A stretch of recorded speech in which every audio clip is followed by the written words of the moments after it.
The wind coming down off the high granite peaks of the Colorado Rockies in late 1886 carried the smell of snow long before the clouds turned gray. Jonah Crow rode into the county seat of Silverton with that scent filling his nose. His collar turned up against a biting chill that seemed to have followed him all the way from the Canadian border. He rode a bay gelding that was more bone and grit than beauty. And Jonah himself looked much the same. He was a man whittled down by months on a solitary trap line, lean as a rail, with eyes the color of flint that moved constantly, scanning rooftops and alleyways with the habit of a man who expected trouble to find him. Jonah did not like towns. He did not like the noise of them, the clatter of carriage wheels on hard-packed mud, or the way people stared at a man who wore buckskin stained with pine pitch and elk blood. But a man could not live on silence alone forever. He needed supplies, and more than that, he needed land. He was tired of drifting like smoke. He wanted a place where he could close a door and know that the ground beneath his boots belonged to him by law, written out in ink and filed in a ledger where no one could tear it out. He tied his horse at the hitching rail outside the county courthouse, ignoring the looks from two men in suits who stepped aside as if Jonah carried a plague. He was used to it. He was a man of the mountains, a creature of the high lonesome, and to the townfolk, he was something wild and unsettling, a mountain savage who had forgotten how to be civilized. Inside the courthouse, the air was stale and smelled of old paper and cigar smoke. The auction was already underway, a dreary affair presided over by a clerk with ink-stained fingers and a voice that droned like a trapped fly. A handful of locals stood around, mostly land speculators and cattlemen looking for grazing rights, their boots scraping restlessly on the floorboards. The clerk cleared his throat and adjusted his spectacles. Item number 42, the clerk read, looking down at the paper with a sneer curling his lip. A cabin in claim on Black Pine Ridge, seized for tax default 3 years past. A ripple of laughter went through the small crowd. Jonah watched them, his face impassive. He knew Black Pine Ridge. It was high country, brutal and unforgiving, buried in snow for 6 months of the year. The trail up was a goat path that washed out every spring. The clerk looked up, scanning the room. "Do I hear a bid for this property? It includes the structure, such as it is, and 20 acres of vertical rock." The room remained silent. A man in a bowler hat spat into a brass cuspidor near Jonah's boot. "You could not pay me to take that place," the man muttered. "It is cursed. Old man who lived there died crazy, and the wind up there screams like a banshee." The clerk sighed, clearly expecting this outcome. "Come now, gentlemen. The timber rights alone must be worth a $5." Silence stretched out. The clerk raised his gavel. "Ready to pass the lot. $1, Jonah said. His voice was a low rasp, unused to shaping words for other people. The heads of the men in the room turned toward him in unison. The clerk looked over his spectacles, squinting at Jonah standing in the shadows at the back of the room. $1, the clerk repeated, a dry chuckle in his throat. "You represent yourself, sir?" "I do," Jonah said. He stepped forward, the light from the high windows catching the scar that ran from his jaw into his hairline, a souvenir from a life he tried not to remember. The clerk looked at the other men, inviting them to mock the stranger. But something in Jonah's stillness made the laughter die in their throats. "Very well," the clerk said, sounding bored. $1 for the Black Pine Ridge parcel. Going once, going twice." The gavel came down with a sharp crack that sounded like a pistol shot in the quiet room. "Sold to the drifter for $1, the clerk announced. "Step forward and sign your mark." Jonah walked to the desk. He did not sign with a mark. He took the pen and wrote Jonah Crow in a sharp, angular hand that surprised the clerk. He slapped a silver dollar onto the desk. It rang loud and clear. "It is a fool's errand," the clerk said as he stamped the deed. "That roof likely collapsed 2 winters ago. You are buying a grave." "Mr." Jonah took the paper, folded it carefully, and tucked it into the breast pocket of his coat. "It is my grave to buy," Jonah said. He turned and walked out, feeling the eyes of the town on his back. He heard the whispers starting before the door even swung shut. "That is the one they call the Blood Man. Does not belong here. savage. Jonah set his jaw. He had heard the words before. He had heard them in army camps and trading posts, in saloons and churches. He was a man who walked between worlds, belonging to neither the white settlements nor the tribes his grandmother had come from. He was used to being punished simply for existing. He went to the general store next, moving with efficiency. He needed to be up the mountain before the weather turned. He bought a sack of flour, a bag of salt, 5 pounds of coffee beans, a small keg of nails, and a cast-iron grate for a stove. The storekeeper, a man with watery eyes and a red nose, tallied the bill. "That'll be $12, the storekeeper said, looking not at Jonah but at the wall behind him. Jonah knew the price was high. He knew a sack of flour did not cost that much, even this far west. He looked at the storekeeper, and for a second, the air between them grew tight. The storekeeper shifted his weight, his hand drifting toward the counter where men usually kept a scattergun. Jonah did not argue. Arguing would mean staying, and staying meant trouble. He reached into his pouch and counted out the coins, placing them on the counter with deliberate care. He paid the tax on their hatred without flinching. "I will take a box of cartridges, too," Jonah said. $45.70. The storekeeper put the box on the counter, taking the money quickly, as if Jonah's touch might taint the silver. "You headed up to the ridge?" the storekeeper asked, unable to help his curiosity. Jonah nodded once. "Storm coming," the man said. "A big one. You will be cut off until spring if you are not careful." Jonah did not answer. He gathered his supplies, hefted the heavy sack of flour onto his shoulder as if it weighed nothing, and walked out into the gray afternoon. The climb to Black Pine Ridge was a punishment. As Jonah guided the gelding up the switchbacks, the air grew thin and cold, biting at the bottom of his lungs. The trees here were ancient pines, twisted by the wind, their roots clawing at the rocky soil like desperate fingers. The silence deepened with every mile, a heavy, living silence that swallowed the sound of the horses' hooves. By the time he reached the plateau where the cabin stood, the sun was sinking behind the peaks, painting the sky in bruises of purple and blood orange. The wind was howling now, driving snow that stung his face like grit. Jonah pulled his coat tighter and narrowed his eyes. There it was. The cabin sat in a small clearing, backed against a sheer cliff face that offered some protection from the north wind. It was rougher than he had hoped. The logs were weather-scarred and gray, the chinking falling out in places. The front porch sagged dangerously to the left, and the roof was patched with flattened tin cans and sod. It looked abandoned. It looked like a husk left behind by a dead world. Jonah felt a grim satisfaction. It was a ruin, but it was his ruin.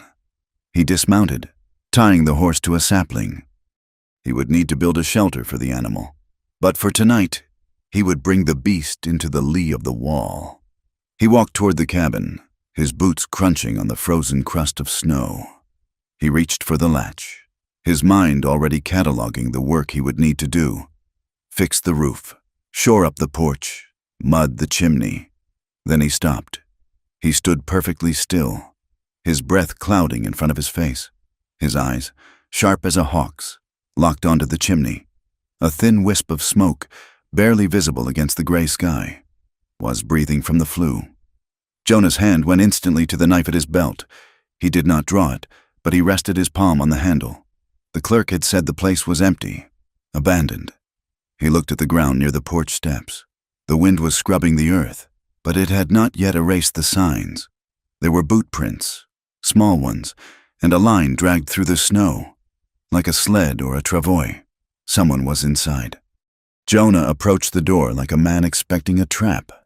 He did not stomp his feet to clear the snow. He moved with the rolling, silent gait of a hunter. He stepped onto the porch, avoiding the rotting planks he had spotted earlier, and stood by the door. He listened. From inside, he heard the faint scrape of metal on iron. Someone was tending a stove. Jonah did not knock. He owned this door. He lifted the latch and pushed it open, stepping inside quickly, scanning the room in a single heartbeat. The interior was dim, lit only by the orange glow of the stove and a single kerosene lamp turned low. The air smelled of wood smoke and something sharper. Fear. In the corner, rising from a crude chair, was a woman. She was small, thin to the point of gauntness, dressed in a faded wool dress that had been mended a dozen times. Her hair was dark, pulled back in a tight braid that fell over her shoulder. But Jonah did not look at her hair. He looked at the Winchester rifle she had leveled at his chest. Her hands were shaking, the barrel wavering in the air, but her finger was curled tight around the trigger. "Get out," she said. Her voice was not loud. It did not scream. It was the steady, flat voice of someone who had learned that screaming did nothing to stop bad things from happening. Jonah stopped. His hands held away from his body, palms open. He was a large man, filling the doorway, blocking the fading light. He saw her eyes widen as she took in his size, his knife, the rough look of him. He saw something else, too. He saw the dark purple bruises encircling her wrists, stark against her pale skin. He saw the way she favored her left side, as if her ribs were taped.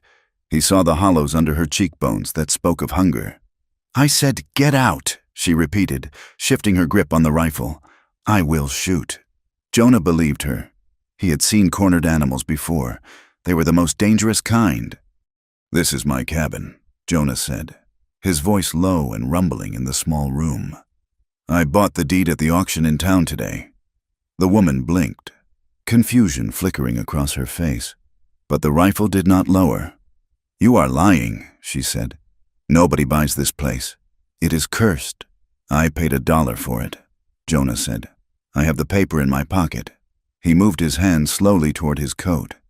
"Stop," she snapped. The barrel steadied on his heart. Jonah froze. He looked at her, really looked at her. She was Métis, he guessed, by the set of her eyes and the high cut of her cheekbones. She had the look of the mixed-blood families who worked the fur trade up north. She was beautiful, in a haunted, broken way. But right now she looked like she was made of wire and glass, ready to shatter. "I am not going to hurt you," Jonah said.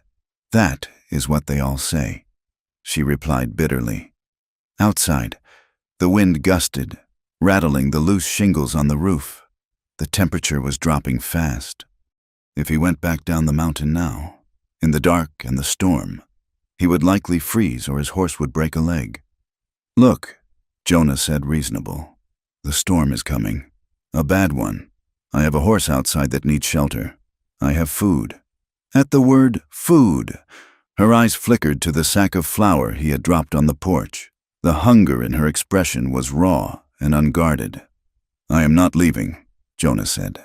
"I own this roof, but I am not going to throw you out in a blizzard." She watched him, her mind working behind her dark eyes. She was weighing the danger of the man against the danger of the winter. She looked at his hands, then at his face. She seemed to be searching for the cruelty she expected to find there. "Put your knife on the table," she said. Jonah hesitated. A man did not give up his blade, but he looked at the bruise on her wrist again. He reached to his belt, unbuckled the sheath, and laid the heavy knife on the rough-hewn table in the center of the room. "The rifle," he said, "pointed at the floor." She did not lower it completely, but she angled it away from his chest, keeping it ready. "You stay on that side of the room," she said. Jonah nodded. He stepped back out to the porch, grabbed his supplies, and hauled them inside. He kicked the door shut against the wind, dropping the heavy wooden bar into place. The sudden silence in the room was heavy. He began to unpack, his movements slow and deliberate so as not to startle her. He set the flour, the coffee, and the beans on the floor. He saw her watching the food as if it were gold. "What is your name?" Jonah asked, breaking the silence. She hesitated. "Emily," she said softly. "Millie, Jonah Crow."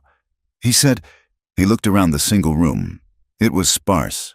There was a narrow bed in the corner with a straw tick mattress and one good wool blanket, a rusted stove, a shelf with a few jars of dried beans that looked mostly empty.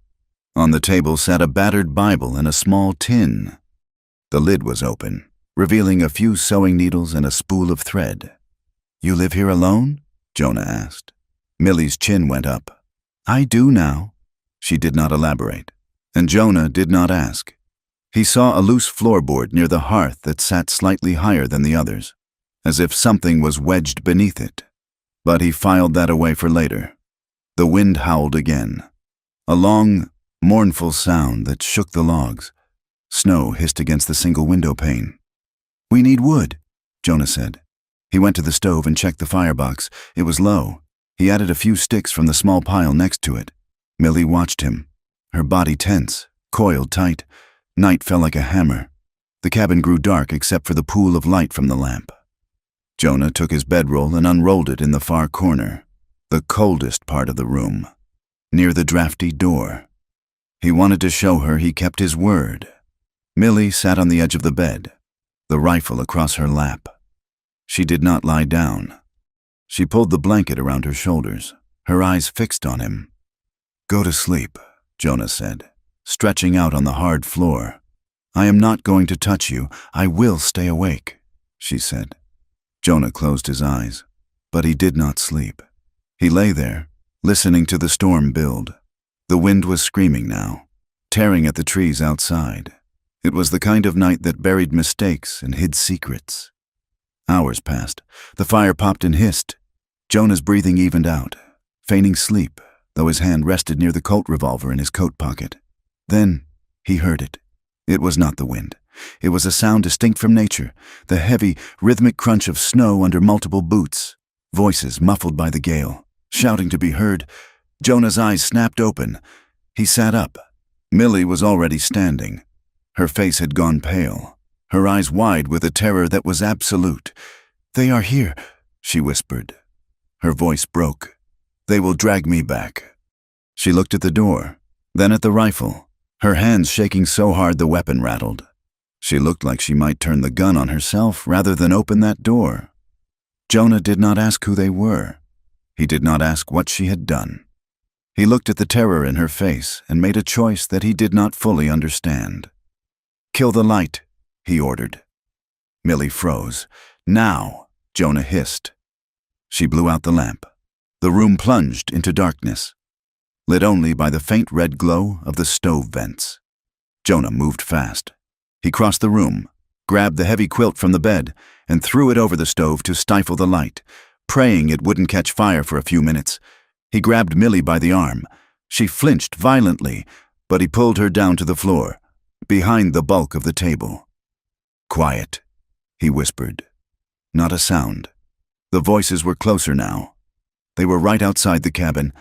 "I tell you, there is no one here," a man's voice shouted over the wind. "Look at the chimney. No smoke." "I thought I saw a light," another voice argued. "It is a reflection of the moon. You fool. There is no moon, but you know what I mean. Place is abandoned." Jonah smelled the drift of tobacco smoke seeping through the cracks in the logs. They were on the porch. He felt Millie trembling against him, a vibration so violent it felt like she was seizing. He put a heavy hand on her shoulder, pressing her down, grounding her. "Try the door," the second voice said. Jonah's hand moved to his revolver. He thumbed the hammer back. The click was swallowed by a gust of wind. The latch rattled. The heavy bar held, locked. The voice said, "Probably rusted shut." The first man replied, "Come on, my toes are black. If she is up here, the cold will take her by morning anyway. No woman survives a night like this without fire." There was a pause. Jonah held his breath. He felt Millie holding hers. The silence stretched, agonizing and thin. "Let's go," the voice said finally. "Back to town." The sheriff can send a deputy when the weather breaks. The sound of boots crunched away, fading into the howl of the storm. Jonah waited a long time. He waited until the only sound was the wind and the blood rushing in his own ears. He took the quilt off the stove before it scorched. He struck a match and lit the lamp, keeping the wick low. Millie was still on the floor, her knees pulled to her chest, her face buried in her arms. She was not crying. She was shaking with the aftershocks of adrenaline. Jonah sat back on his heels, holstering his gun. He looked at her, this woman he had bought with a $1 cabin. He thought of the bruises, the fear, the men outside who spoke of her like she was prey. "They are gone," Jonah said quietly. Millie lifted her head. Her eyes were dark pools, unreadable and deep. She looked at Jonah. really seeing him for the first time. She looked at the gun he had drawn to defend her, at the position he had taken between her and the door. She took a breath, ragged and shivering. "I was told you would come," she whispered. Jonah frowned, his brow furrowing. "What?" "I was told," she repeated, her voice gaining a strange, fatalistic strength. "Etienne, the old man who lived here, before he died, he told me. He said to wait. He said a man would come who was stubborn enough to stay." Jonah stared at her. He felt a chill that had nothing to do with the winter air. He had bought this place on a whim, out of stubbornness, because a clerk had mocked him. "Who told you that?" Jonah asked. Millie looked at the door where the men had been, then back to Jonah. "He said you would be the only thing standing between me and the town," she said. "I have been waiting for you." Jonah looked around the drafty, rotting cabin. He heard the wind trying to tear the roof off. He looked at the woman who was hunted by men with tobacco and authority. He realized then that the dollar he had spent had not bought him isolation. It had bought him a war. The snow piled up against the door, sealing them in.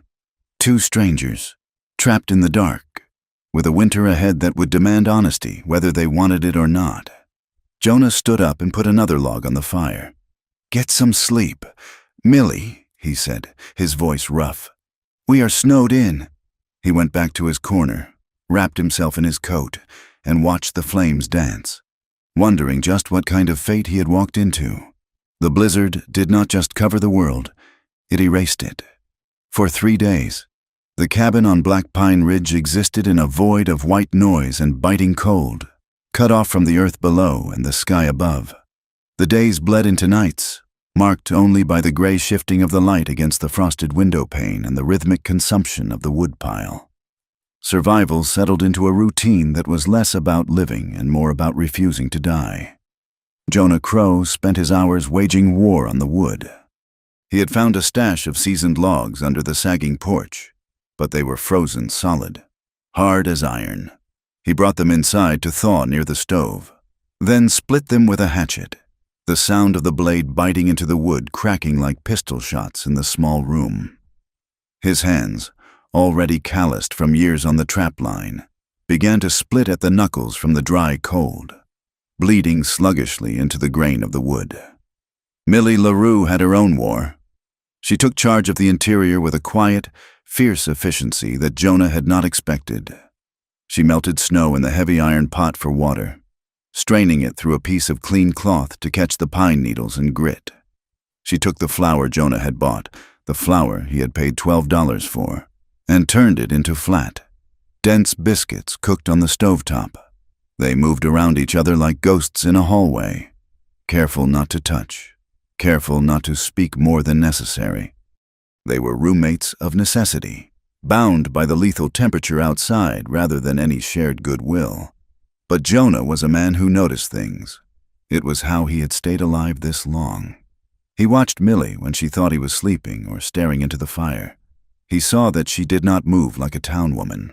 There was no wasted motion in her. On the 4th day, Jonah brought in a snowshoe hare he had snared near the tree line before the worst of the snow hit. He tossed the frozen carcass onto the table. "I will dress it," Jonah said, reaching for his knife. Millie reached out and took the knife from the table before his hand could close around it. "Sit down, Jonah," she said. "You have been chopping wood for 4 hours. Your hands are shaking." Jonah stiffened, unused to being told what to do, but he watched as she took the hare. She did not flinch at the stiff limbs or the cold fur. She worked the knife with a surgeon's precision, skinning the animal and gutting it in clean, sure strokes. She wasted nothing. She saved the pelt to dry near the fire and set the meat to stew with the last of the dried beans. "You have done this before," Jonah said. It was not a question. Millie wiped the knife clean on a rag and set it down. "My father was a trapper," she said, her back to him as she stirred the pot. "Before the whiskey took his hands, he taught me how to use mine." Jonah watched her. He realized then that the town's assessment of her, helpless, cursed, trouble, was wrong. She was iron-wrapped in silk. Millie was studying him too. Jonah could feel her eyes on him when he sat by the fire, oiling his boots. She watched him the way a wounded animal studies a strange dog, trying to decide if he was there to guard the herd or tear out a throat. She noticed that he spoke little. He did not fill the silence with boastful noise like the men in the saloons down in the valley. When he did speak, he looked her in the eye. He did not look at her chest or her hips. He looked at her face, and his eyes, cold as they were, held no deception. The truce between them was fragile, made of silence and distance, until the chimney rebelled. It happened in the late afternoon. The wind shifted violently to the north, slamming a downdraft straight down the flue. The stove, which had been drawing poorly all day, suddenly belched a thick and black cloud of smoke into the room. Ash and soot exploded outward. The room instantly filled with choking, blinding gray fog. "Open the door," Jonah roared. He lunged for the stove. The metal was searing hot. He grabbed the handle of the firebox with his coat sleeve, but the heat seared through. He ignored the pain. The pipe was clogged or the damper had jammed. If he did not clear it, they would suffocate or burn. Millie threw the door open. The blizzard screamed in, a wall of freezing air colliding with the smoke. The temperature in the room dropped 30 degrees in a second. Jonah grabbed the stovepipe with his bare hands, wrenching it sideways to break the seal and clear the blockage. The metal hissed against his palms. He coughed, his eyes streaming water, his lungs burning. "Get back!" Jonah yelled, trying to wave Millie away from the soot. She did not move back. She was right beside him, holding a wet rag over her mouth with one hand and using the other to steady the base of the stove while Jonah fought the pipe. She did not scream. She did not panic. She worked together. They wrestled the pipe back into alignment, clearing the soot blockage with a violent shake that sent sparks cascading onto the floorboards. Jonah stomped them out with his heavy boots, while Millie slammed the door shut against the storm. The silence returned, but the air was acrid and cold. Jonah stood by the stove, his chest heaving, his hands throbbing where the metal had blistered his skin. He looked at Millie. Her face was streaked with soot, her eyes bright and watering, her braid coming undone. She looked at his hands. "You are burned," she said. "It is nothing," Jonah rasped, wiping his face with his sleeve. "It is not nothing," she said firmly. She went to the tin basin where she kept the snowmelt. She dipped a cloth into the icy water and came back to him. "Give me your hands," she said. Jonah hesitated. He was not used to being touched. He was not used to kindness, but the pain was a dull roar in his palms. He held them out. Millie wrapped the cold, wet cloth around his blistered skin. The relief was instant and sharp. She held his hands in hers, her fingers cool and small against his battered knuckles. They stood there in the dim light, the smell of smoke and ozone hanging in the air. For the first time, they were close. Not because they wanted to be, but because the room was small and the cold was a physical enemy pressing in from the walls. Millie was shivering. The cold draft had cut through her thin dress. Jonah felt the tremor in her hands. Without thinking, he stepped closer, blocking the draft from the window with his broad shoulders. He let his body heat radiate toward her. "You are freezing," he said. "I am fine," she whispered. But she did not pull her hands away. She leaned toward him, just an inch, drawn to the warmth like a moth.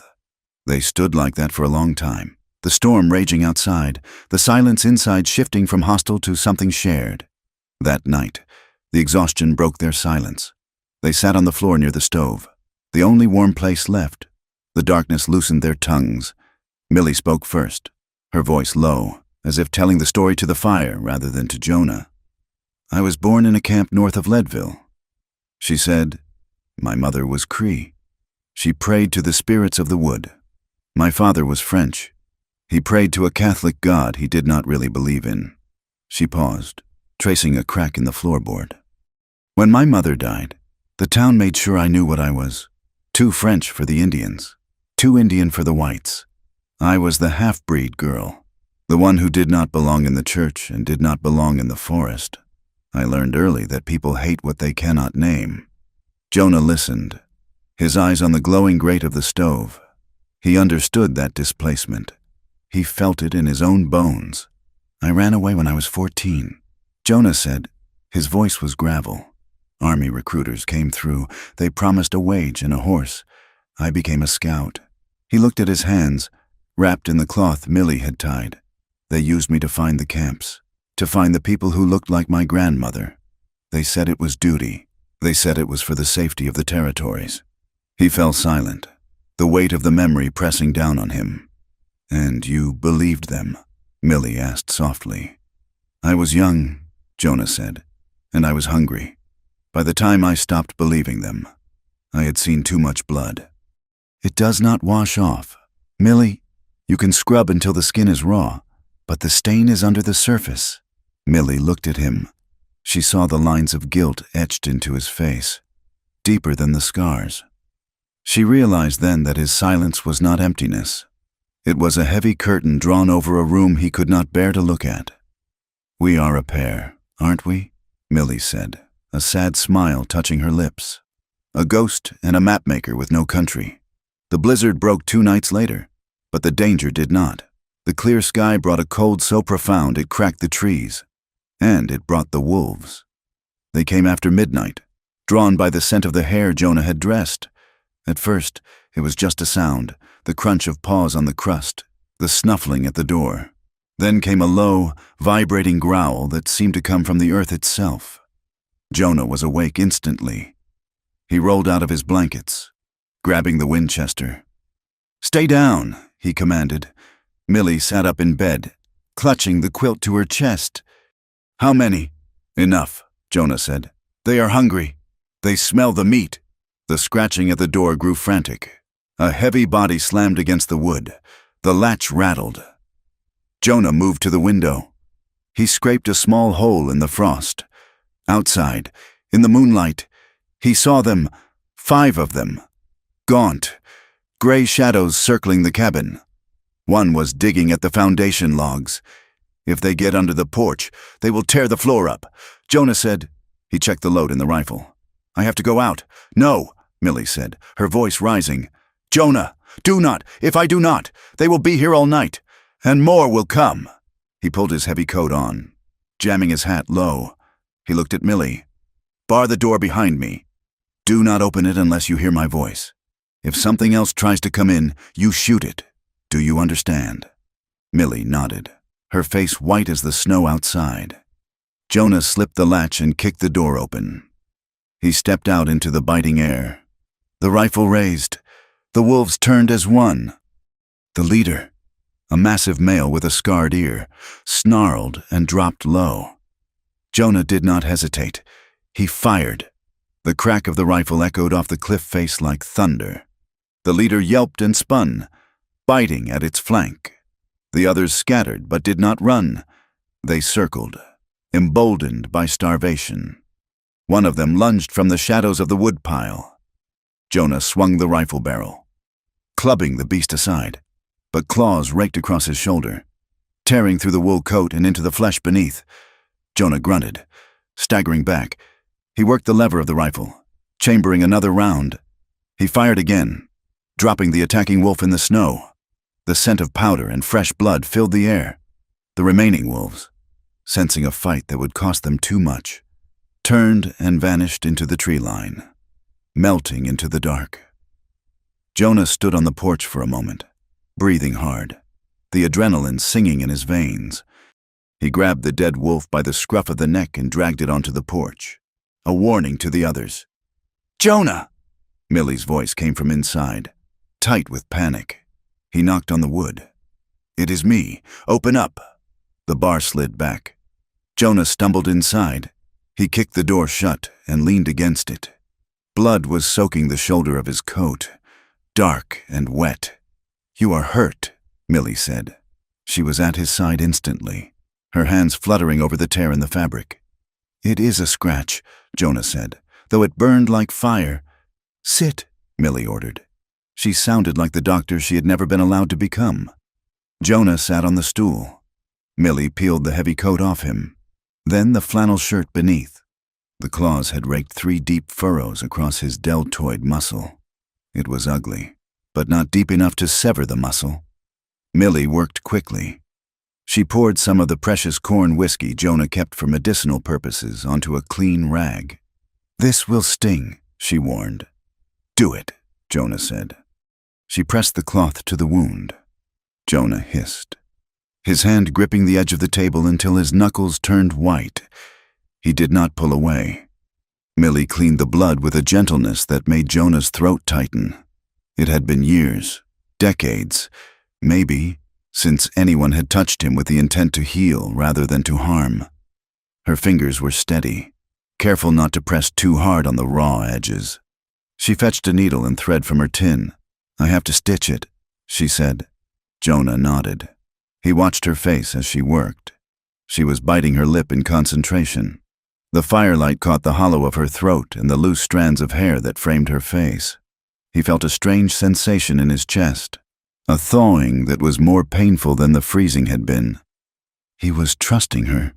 He was sitting here, half naked and bleeding, letting this woman sew him back together. "Why did you run?" "Millie?"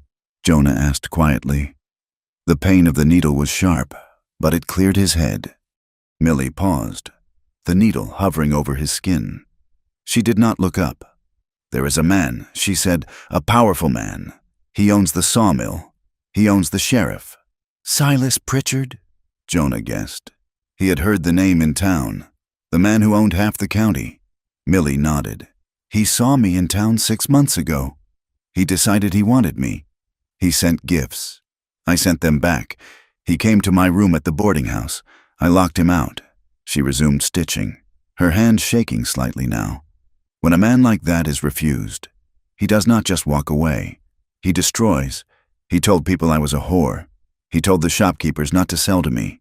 He said I was dirty, that I was asking for it. The town believes what he pays them to believe." She tied off the knot and snipped the thread. She looked up at Jonah, her eyes wet but fierce. "I am not what they say I am." "Jonah?" Jonah looked at the stitches. They were neat and even. He looked at Millie. "I know," he said. His anger was a cold, quiet thing in his gut. It was the kind of anger that did not shout. It was the kind of anger that loaded a gun. "No one takes what isn't given," Jonah said. It sounded like a law older than the courthouse down in Silverton, a law written in the rock and the timber. In the days that followed, the dynamic in the cabin shifted. The air grew heavy with something unspoken, a craving built between them, filling the small space. Jonah found himself watching her hands as she mended his shirt. Millie found herself watching the way Jonah moved, the easy strength in his back as he lifted the heavy cast-iron pot. They avoided looking at each other too long. To look was to acknowledge the pull, and to acknowledge the pull felt dangerous. It felt like stepping off the edge of the cliff outside. They were two wounded people, and desire felt like a luxury they could not afford. It felt like hope, and hope was terrifying. One night, the wind died down, leaving a silence so deep it rang in the ears. They were asleep, Jonah in his corner, Millie on the bed. Millie woke with a gasp. It was a sharp, strangled sound, as if she were drowning. She sat up, clawing at her throat, her eyes wide and unseeing. She was caught in a nightmare, trapped in some memory of a door breaking down or a hand grabbing her wrist. "No," she whimpered. "No, please." Jonah was there in a second. He did not grab her. He did not shake her. He sat on the edge of the bed, his presence a solid wall against the dark. "Millie," he said softly, "you are safe. You are on the ridge." She looked at him, her chest heaving, sweat beading on her forehead. The terror in her eyes was slowly replaced by recognition. She saw Jonah. She saw the man who had stood between her and the wolves. She trembled, a violent shudder that shook her whole frame. Jonah reached out. He did not ask. He simply wrapped his arms around her. She collapsed against him. She clutched his shirt, her fingers digging into the fabric as if he were the only solid thing in a world of sliding scree. Jonah held her. He felt the warmth of her body through her thin nightdress. He smelled the scent of pine smoke and sage in her hair. He realized then, with a jolt, that nearly knocked the wind out of him, that he wanted to be her shelter. He did not just want to survive the winter. He wanted to stand between her and the world. They stayed like that until her breathing slowed. When she finally pulled back, she looked up at him. Her face was inches from his. The air between them crackled. "Thank you," she whispered. Jonah nodded. He stood up and went back to his corner, his heart hammering against his ribs like a trapped bird. The next morning, the sun broke through the clouds, brilliant and blinding. Millie was making coffee. She dropped a spoon, and it clattered loudly on the floor. She jumped, then looked at Jonah and let out a short, sudden laugh. "I am jumpy as a squirrel," she said. Jonah looked at her. He had never heard her laugh. It was a small sound, rusty from disuse, but it transformed her face. It made her look younger.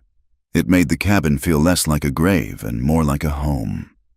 Jonah watched that laugh like it was a sunrise he thought the world had forgotten how to make. Later that day, Jonah was checking the floorboards near the hearth. The draft was bad there. He noticed the board Millie had been sitting near on the first night, the one that sat slightly uneven. He wedged his knife into the crack and pried it up. "What is it?" Millie asked, coming to stand beside him. Jonah lifted the board. Beneath it, nestled in the dust and mouse droppings, was a packet wrapped in oilskin. He lifted it out. It was heavy. He unwrapped the oilskin on the table. Inside was a folded map, faded and stained with water. There was a small leather ledger, and there was a letter, sealed with red wax. The handwriting on the envelope was shaky and old-fashioned. To Jonah Crow. Jonah stared at it. "How?"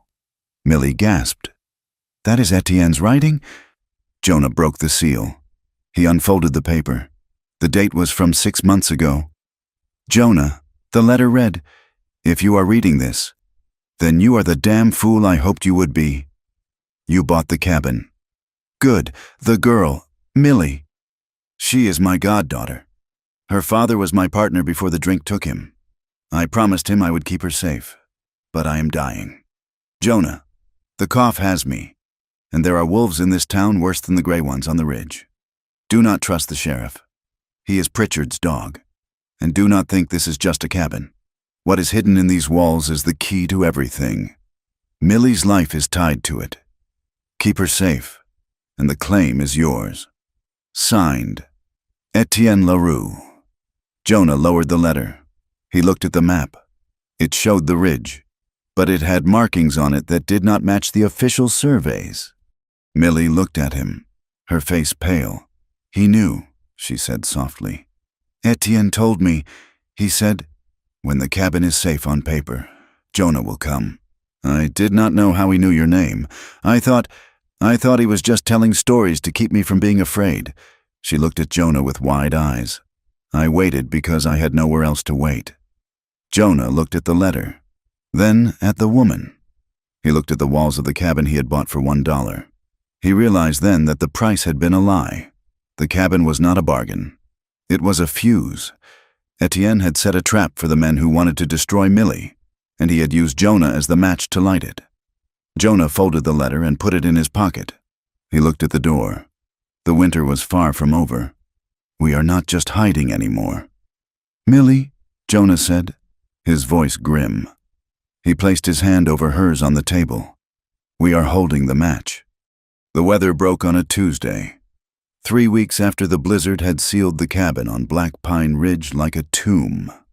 The wind, which had been a constant, screaming presence against the logs, suddenly dropped to a sullen whisper. The sky lifted, trading the heavy, bruising purple of the storm for a flat, steel gray that promised nothing but a pause in the violence. Jonah Crow stood on the porch, testing the air. It was still cold enough to freeze breath in the throat, but the bite was different. It was the stillness of a predator waiting to strike again. He looked down at his own shoulder. The wolf bite was angry. Despite Millie's stitching and the poultices of pine sap and boiled bark, the wound was hot to the touch, the skin around it tight and red. It needed a doctor, or at least medicine better than whiskey and hope. Inside, the flour sack was folded over, nearly empty. The coffee was gone. and Millie's hands were cracked raw from the dry cold and the scrubbing of rough fabric. The skin split deep enough to bleed when she made a fist. "We have to go down," Jonah said, turning back into the room. Millie looked up from the stove. She was pale, the hollows under her cheekbones more pronounced than they had been a month ago. "You mean you have to go down?" she said. Jonah nodded. "I will take the pack horse. I can be back before nightfall if the trail holds. You stay here. Keep the door barred." "No," Millie said. It was a quiet word, but it stopped Jonah in his tracks. He looked at her. She was standing straight, her chin lifted in that stubborn way he had come to recognize, and, secretly, to admire.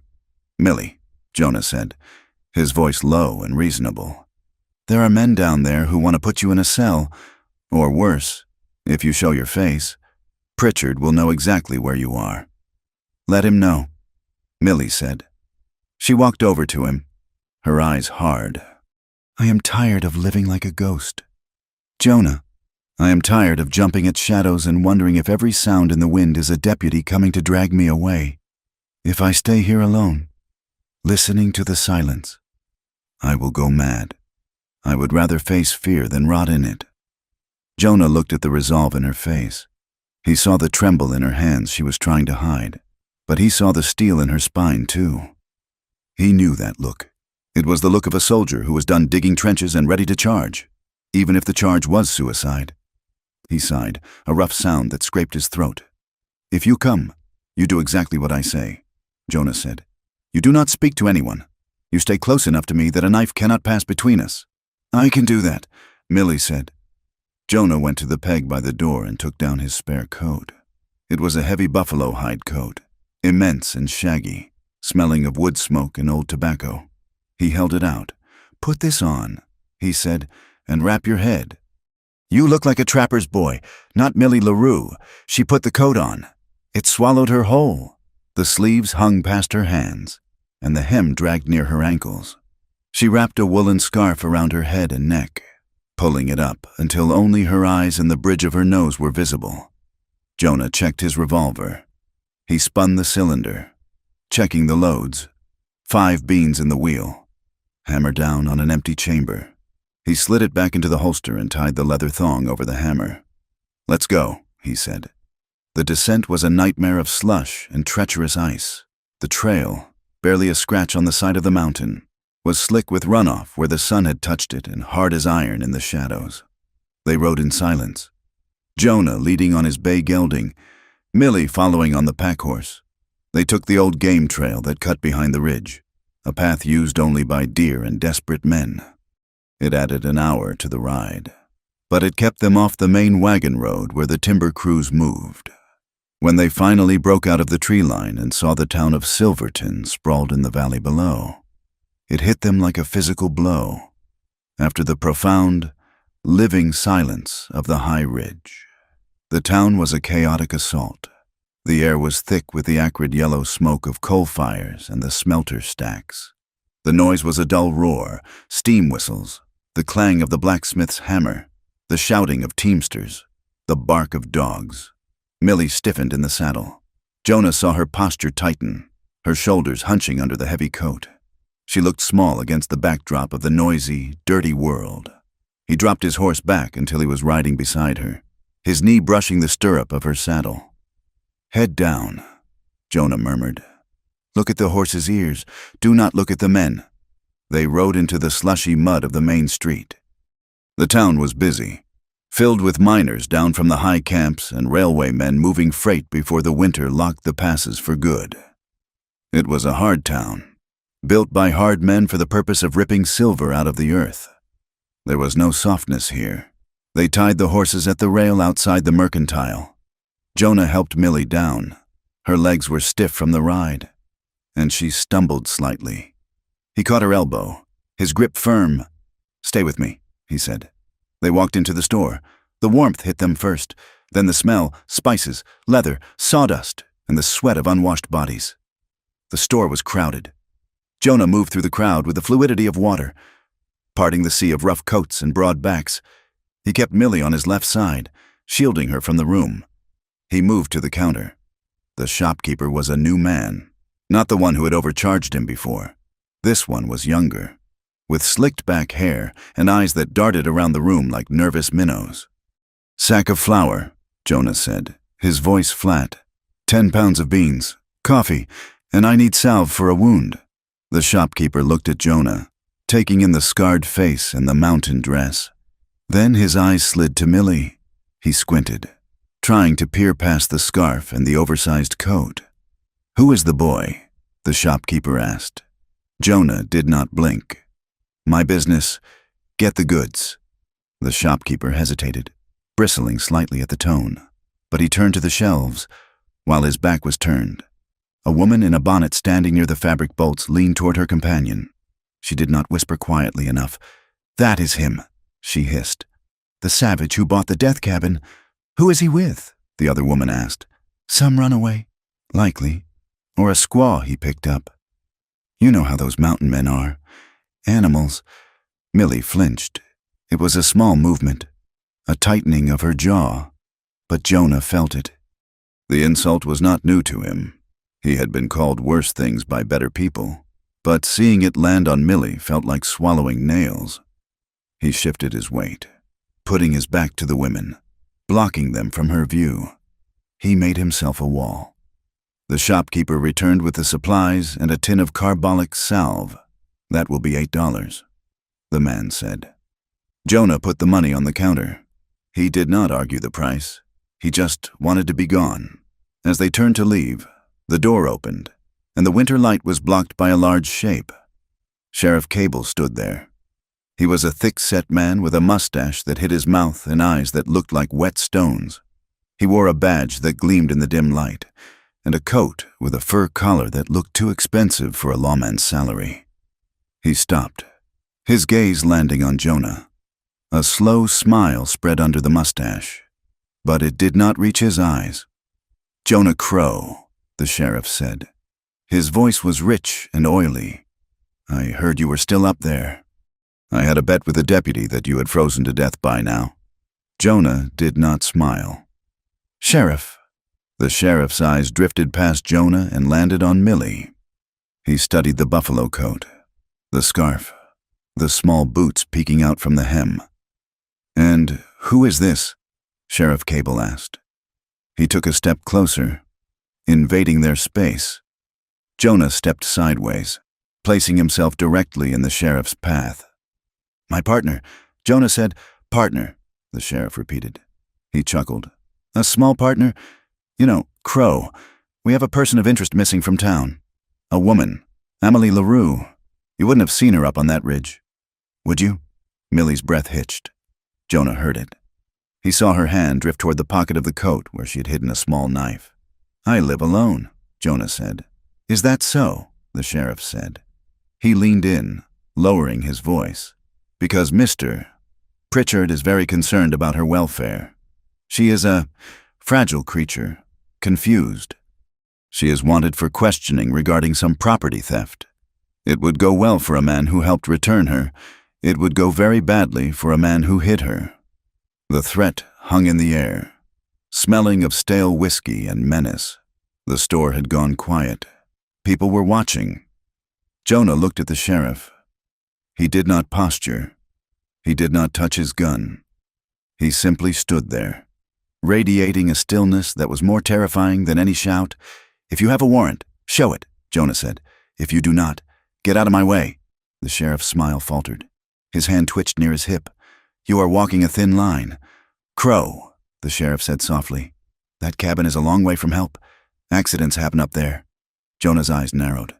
"You speak to me," Jonah said. His voice was a blade, sharp and cold. "If you have business, you bring it to me. Do not look past me." For a long second, the two men held the stare. Then the sheriff laughed, a sharp, barking sound. He stepped back, sweeping his arm toward the door in a mock gesture of politeness. "Go on then, savage. Take your supplies. But winter is long. We will see who breaks first." Jonah took Millie's arm and guided her out. He felt her trembling under the heavy coat. "We need a doctor," Jonah said as soon as they were on the boardwalk. "My shoulder is bleeding again. They found the office of Dr. Clara Hargrove down a side street, away from the saloons. It was a small clapboard building with a clean sign. Clara Hargrove was a woman of 50 with gray hair pulled back in a severe bun and eyes that missed nothing. She was a widow who had taken over her husband's practice and then proved she was twice the doctor he had ever been. She opened the door, took one look at Jonah's pale face and the way he held his arm, and ushered them inside. She locked the door behind them and pulled the shade down. "Coat off," she ordered Jonah. She looked at Millie, who was still standing by the door, wrapped in the buffalo hide. "You too, girl," Clara said. "You are roasting in that thing, and take off the scarf. I know who you are." Millie froze. Clara sighed. "Silverton is a small town. My dear, I stitched your father's hand when he put it through a window 5 years ago. I know a LaRue when I see one. Take it off. You are safe here." Millie slowly unwound the scarf. Clara looked at her face, noting the gauntness, the fear, and the healing bruises. Her expression softened. "Sit down," Clara said gentler. "There is tea on the stove," while Clara worked on Jonah's shoulder, cleaning the infection and restitching the wound with brisk, professional movements. She spoke in a low voice. "You are playing a dangerous game." "Jonah Crow," Clara said, "that shoulder is a mess. Another week and you would have lost the arm." Jonah gritted his teeth as she poured iodine on the open flesh. "What do you know about Pritchard?" Jonah asked. Clara snorted. "I know he owns the bank, the mill, and the law. I know he thinks this valley is his personal kingdom. And I know that Etienne LaRue did not die in a hunting accident." Millie looked up from her teacup, her hands shaking. "You know?" Millie whispered. Clara tied the bandage off and wiped her hands. "I signed the death certificate because the sheriff stood over me while I did it," Clara said, her voice bitter. "But I saw the body. A bear does not shoot a man in the back of the head before mauling him." The room went deadly silent. "Why didn't you say anything?" Millie asked, her voice trembling with anger. Clara looked at her, and her eyes were sad. "Because I have 2 sons in boarding school in Denver, and Pritchard told me he would ensure they never finished their term. I am a coward. Millie, we all are. Except, it seems, for this fool here." She nodded at Jonah. "Pritchard is telling people you stole from him." "Millie," Clara continued, "he says you took a map. A claim map. He has the town convinced you are a thief and a harlot. He is erasing you so that when you disappear for good, no one will ask questions." Jonah stood up, testing his arm. It was stiff, but the pain was a dull ache now instead of a sharp fire. "Thank you, Doctor," Jonah said. Clara handed him a small bottle of laudanum. "For the pain," she said. "Get her out of here." "Jonah, they are watching the roads. Pritchard has men at the pass." "We are not going to the pass," Jonah said. "We are going back up." Clara looked at him, then shook her head with a grim smile. "Like I said, a fool." Jonah left Millie in the doctor's office for 10 minutes while he went to the livery stable to buy a fresh cinch for his saddle. He returned to find Millie pressing her ear against the wall that separated the doctor's office from the saloon next door. She waved him over, putting a finger to her lips. Through the thin wood, voices drifted in, loud and slurred with drink. "Told you, the claim is up on the North Ridge. Old man Etienne found a vein of silver thick as your leg. Never filed it, just sat on it." Another voice laughed. "Crazy old coot. Pritchard says the girl knows where the markers are. Says the old man gave her the map. We just need to find her. Pritchard put a bounty out, $500 for the girl. Dead or alive, he said, though he'd prefer alive for a few hours first." Laughter followed, crude and ugly. Millie pulled away from the wall. Her face was white, but her eyes were dry. She looked at Jonah. "It is not just hate," she whispered. "It is business. I am not just a scandal to them. I am a key." Jonah nodded. He felt a cold rage settling in his gut, heavier than lead. "They want the claim," Jonah said, "and they want you silent." Millie looked down at her hands. "I am inconvenient," she said, "because I know he murdered Etienne, and I have the proof." Jonah took her shoulders. His grip was firm. "We are leaving, now." They said their goodbyes to Clara, who pressed a small bag of dried apples into Millie's hand and told them to go with God. They moved toward the alley where the horses were tied. The sun was beginning to dip, casting long, bruised shadows across the snow. As they turned the corner into the narrow space between the mercantile and the livery, 3 men stepped out from behind a stack of crates. They were not lawmen. They were roughnecks, timbermen by the look of their caulk boots and flannel shirts. They smelled of whiskey and bad intent. "Well, look at this," the leader said. A big man with a broken tooth grinned. "If it isn't the little bird everyone is looking for." They blocked the path. Millie stepped back, bumping into Jonah's chest. "Excuse us," Jonah said. His voice was polite, but it carried the weight of a gravestone. The leader laughed. He looked at Millie, ignoring Jonah completely.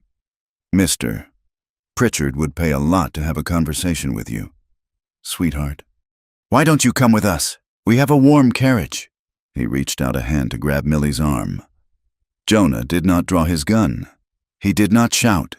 He moved with a speed that belied his size. He stepped forward, knocking the man's hand aside with his forearm, and in the same motion, he drove his knee into the man's midsection. The man doubled over with a wheeze. Jonah grabbed him by the collar and slammed him against the wooden wall of the livery stable. The wood cracked. The other 2 men reached for their belts. "Don't," Jonah said. He did not look at the leader he had pinned. He looked at the other 2.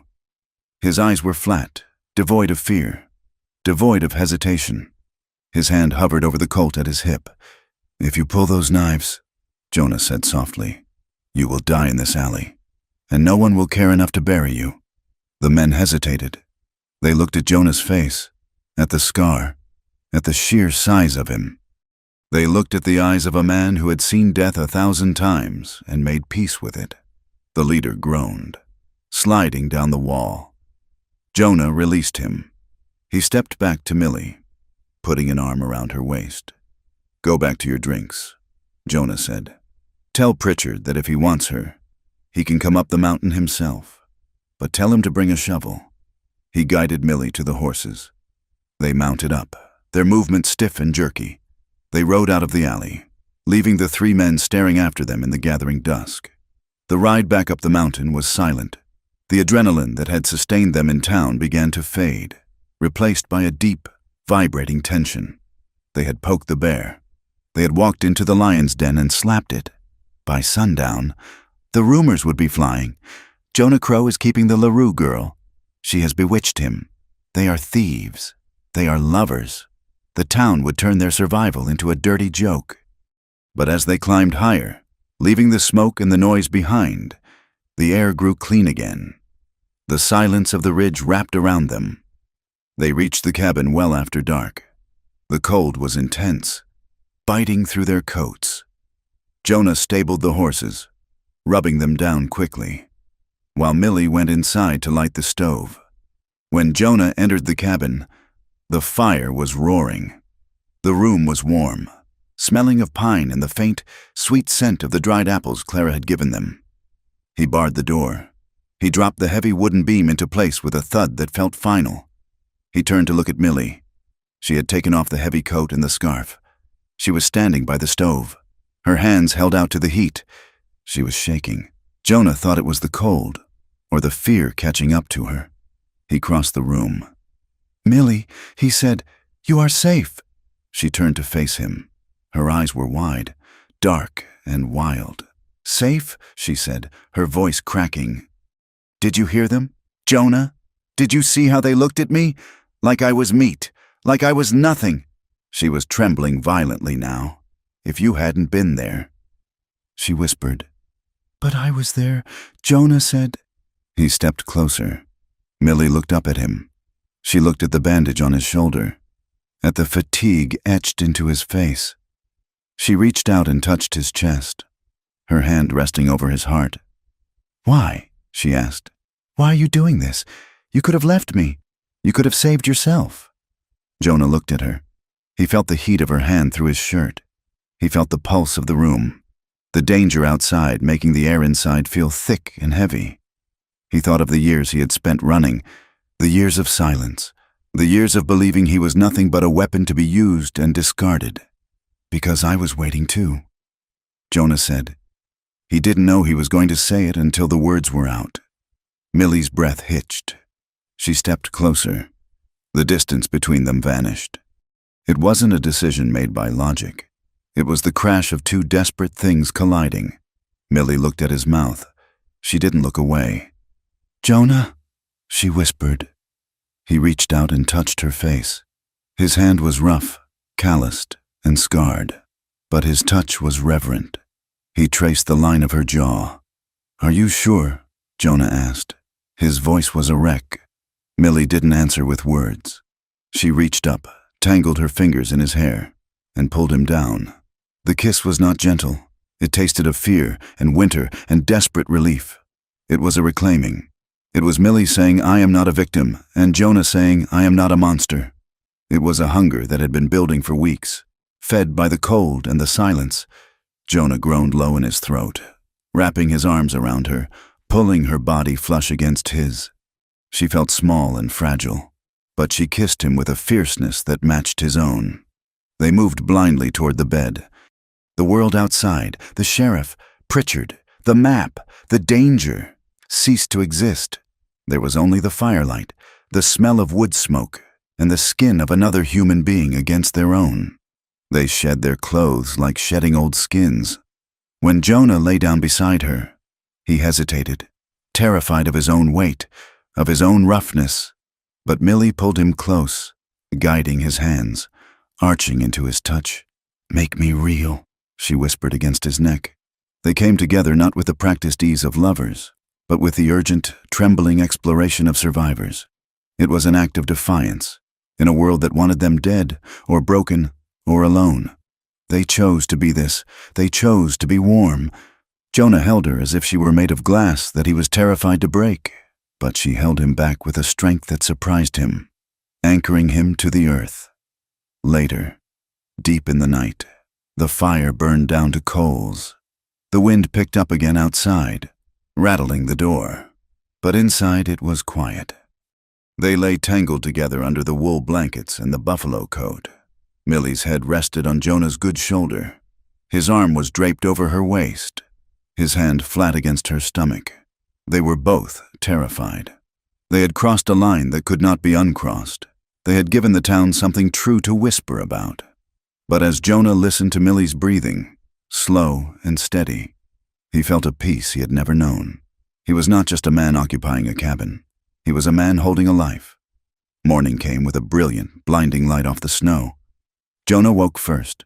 He lay still, afraid that if he moved, the reality of the night would shatter. He looked at Millie. She was asleep, her hair spread across the pillow like dark water. She stirred and opened her eyes. She blinked, orienting herself. She saw Jonah watching her. She did not look away. She did not pull the blanket up to hide her nakedness. There was no shame in her face. She smiled, a small, tired, genuine thing, Ewan. "Morning," she said. "Morning," Jonah replied. He looked at her, and he looked different. The flinty hardness around his eyes had softened. He looked like a man who had finally chosen something. He had chosen a side. He had chosen a fight. And he had chosen her. He brushed a strand of hair from her forehead. "We have a lot of work to do," Jonah said. Millie nodded. She sat up, the blanket falling to her waist, the scars of her past visible but no longer defining her. "Yes," she said, "but we are not doing it alone." Jonah watched her rise, beautiful and unbroken in the morning light, and knew that he would burn the whole world down before he let anyone touch her again. The cabin on Black Pine Ridge had ceased to be a home. It had become a fortification.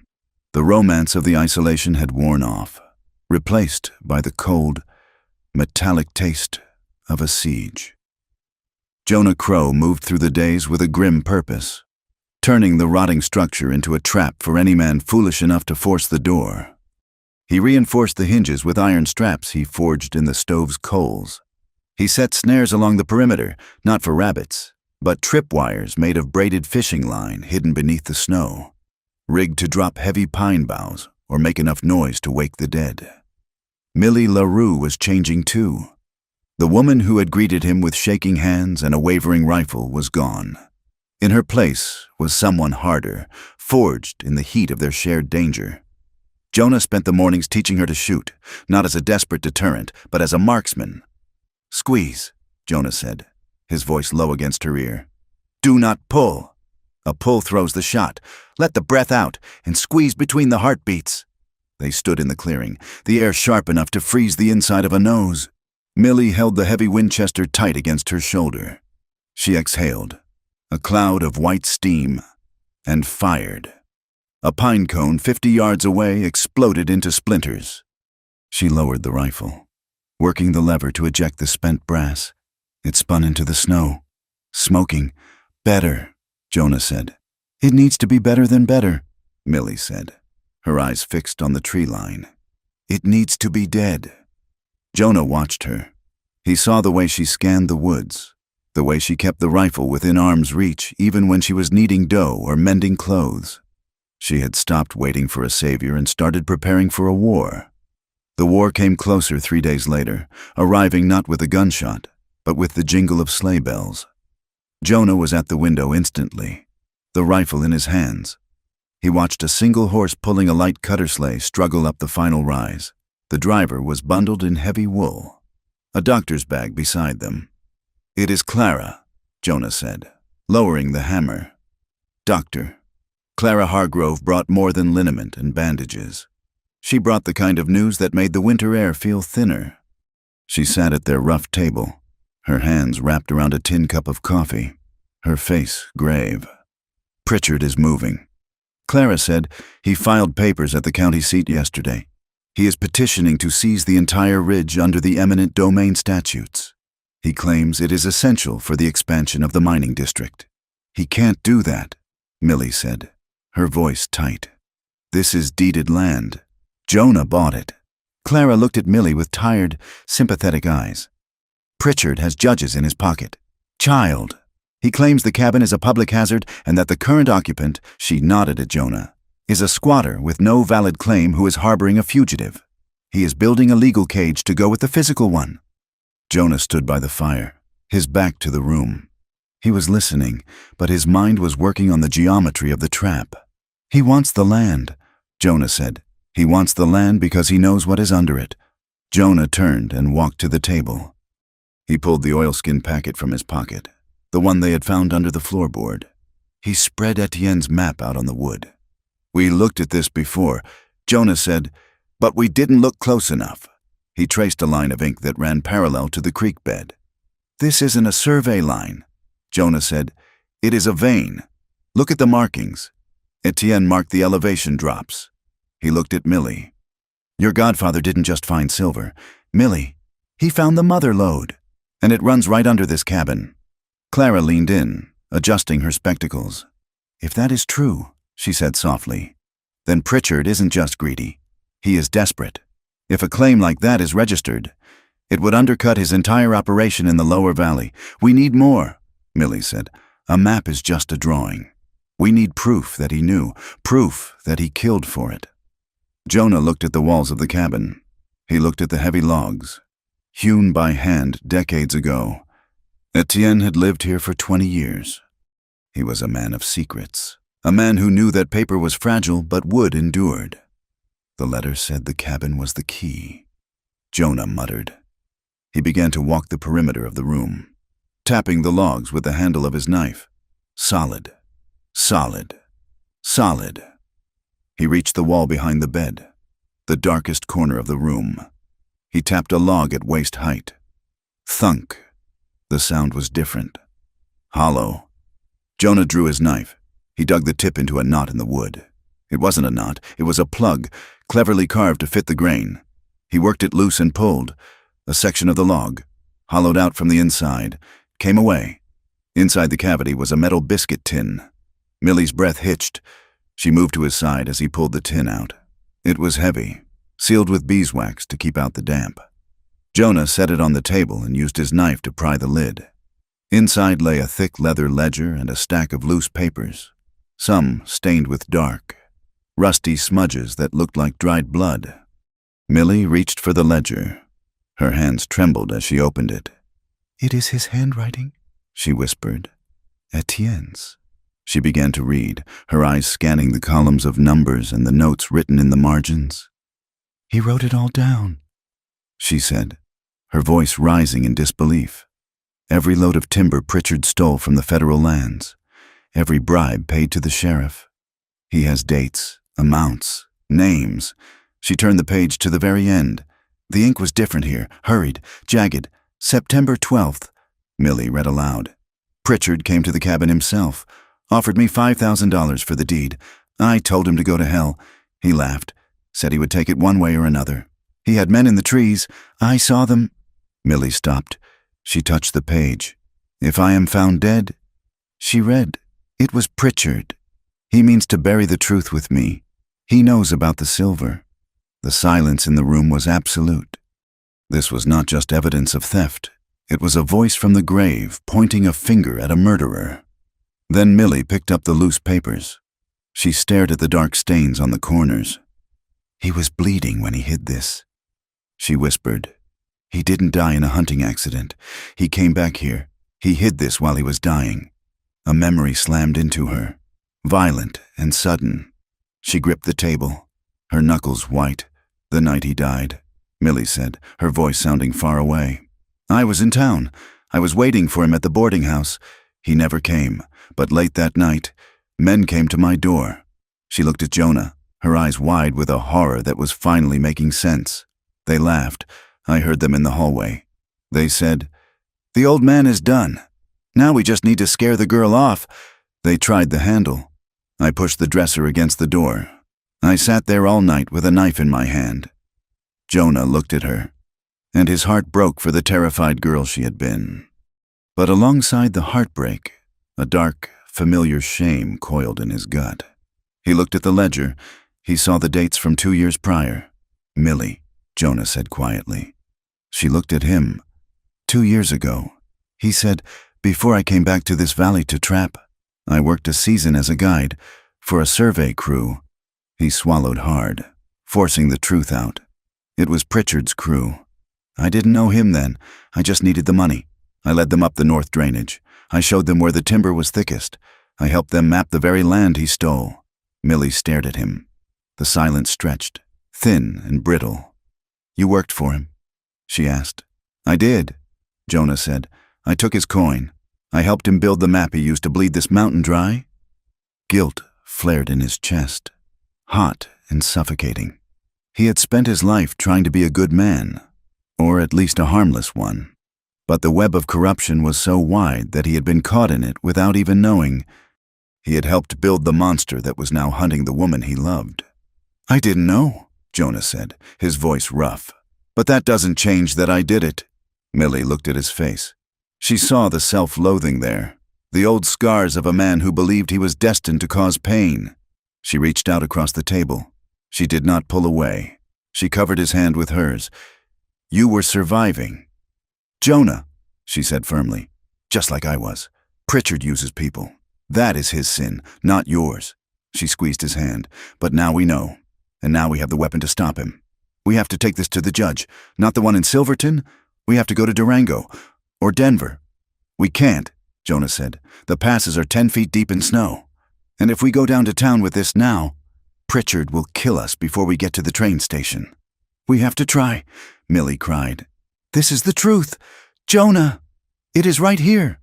"And you are alive right here," Jonah snapped. The sudden volume of his voice made Clara jump. Jonah paced away from the table, his hands in his hair. "If we go down there, we are 2 people against a town that he owns. This ledger, it's just paper until a judge sees it. Until then, it is a death warrant. I want justice too, Millie, but I want you breathing more. I am not a child to be protected." "Jonah," Millie shouted back, "I am the one he hurt. It is my life." It strained between them, the fundamental difference in their love. Millie wanted to burn the infection out, even if it meant scarring the flesh. Jonah wanted to shield the body, even if it meant letting the sickness fester a little longer to survive the night. The argument was cut short by the sound of a horn blowing from the bottom of the ridge. Jonah froze. He moved to the window. 5 men, he said, on horseback. They are coming up the trail. Clara stood up, her face pale. That will be the deputy, she said. Jonah turned to the room. Hide the ledger, he ordered. Put it back in the wall. He grabbed the rifle. Millie, get under the floorboard. Where we found the map. No, Millie said. Jonah turned to her, his eyes wild. This is not a debate. Get in the hole. I will not, Millie said. She stood in the center of the room, shaking but upright. I spent 6 months hiding in corners. I spent weeks terrifying myself that they would find me. I am done hiding in the dirt like a rat. Jonah, if they come in here, they will see me standing. Jonah looked at her. He saw that she would not be moved. She would rather die standing than live another minute in the dark. He cursed under his breath. A sharp, violent sound. Fine, he said, but you stand behind me.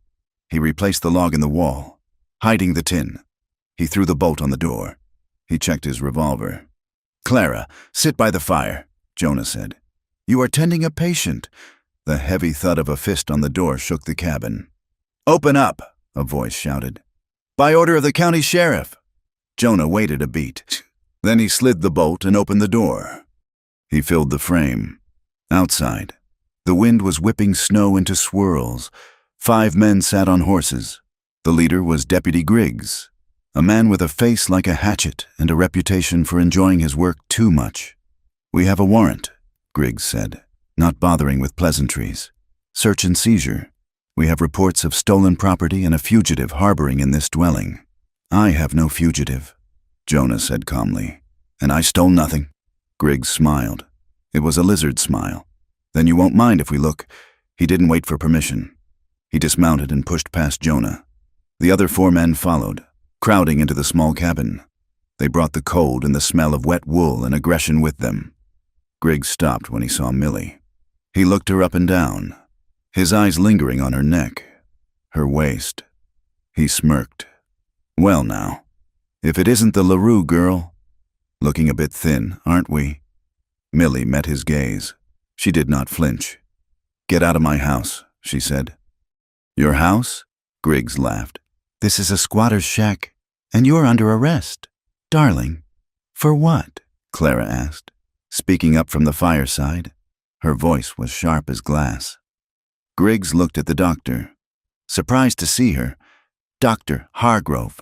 Didn't know you made house calls to trash? I treat human beings, deputy, which is why I rarely have cause to treat you. Griggs's face darkened. He turned to his men. Toss the place. Find the money she stole from Mr. Pritchard. The men began to tear the cabin apart. It was a performance of intimidation. They swept the jars of beans off the shelf, shattering them on the floor. They ripped the blankets off the bed. One of them picked up Millie's sewing tin and dumped the needles onto the floorboards, grinding them under his boot heel. Jonah stood by the door, his hand hovering near his gun.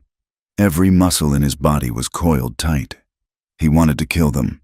He wanted to draw the Colt and empty it into Griggs's chest. But he knew that the moment he cleared leather, they would gun him down, and then Millie would be alone with them. He held his rage on a leash so tight it was strangling him. He spoke only when necessary. Careful with the stove, Jonah said, his voice flat. One of the men rummaged through a wooden crate near the foot of the bed. He paused, then stood up, holding a silver pocket watch. Well, the man said. Look what I found, engraved Spee. He held up the watch. It was shiny, expensive, and Jonah had never seen it before in his life. Planted, Jonah said instantly. Griggs took the watch. He polished it on his sleeve. Looks like theft to me. Griggs said, grand larceny. That is a hanging offense in some counties. He turned to Millie. You are coming with us. Girl. And you, Crow. For accessory. He reached for Millie, grabbing her arm hard enough to bruise. Millie gasped, trying to pull away. Let go of her, Jonah growled. He took a step forward. The 4 other deputies drew their guns, leveling them at Jonah's chest. Griggs laughed. You gonna fight us all, hero? Stop it! Clara's voice rang out. She stood up, moving between Griggs and Millie. She was a small woman, but in that moment, She looked 10 feet tall. "Let her go, Deputy," Clara said. "Or so help me God, I will see you rot."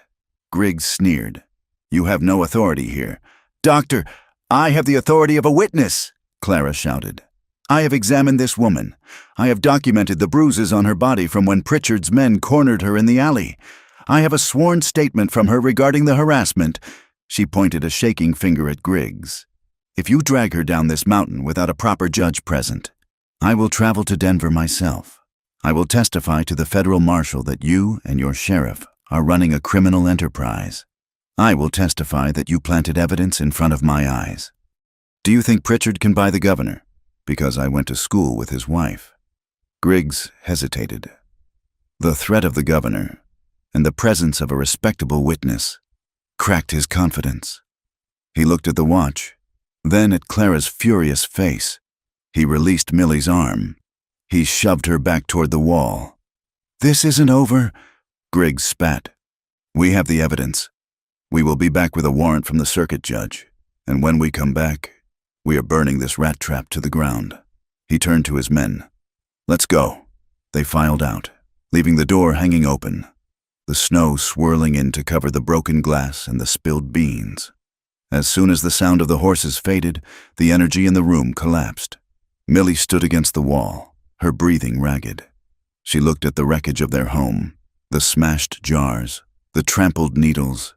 It was a violation. It was a reminder that no matter how hard they fought, the world could still kick down their door. She didn't scream. She didn't faint. She slid down the wall until she was sitting on the floor, and she began to sob. It wasn't the weeping of sadness. It was the deep, guttural sobbing of exhausted rage. It was the sound of a woman who had been strong for too long and had nothing left. Jonah crossed the room. He knelt beside her. "Millie," he said. She hit his chest with her fist, weakly, then harder. "I hate them," she choked out. "I hate them. I hate them." Jonah caught her hand. He pulled her into him. He wrapped his arms around her, burying his face in her hair. "I know," he whispered. "I know." He held her while she shook.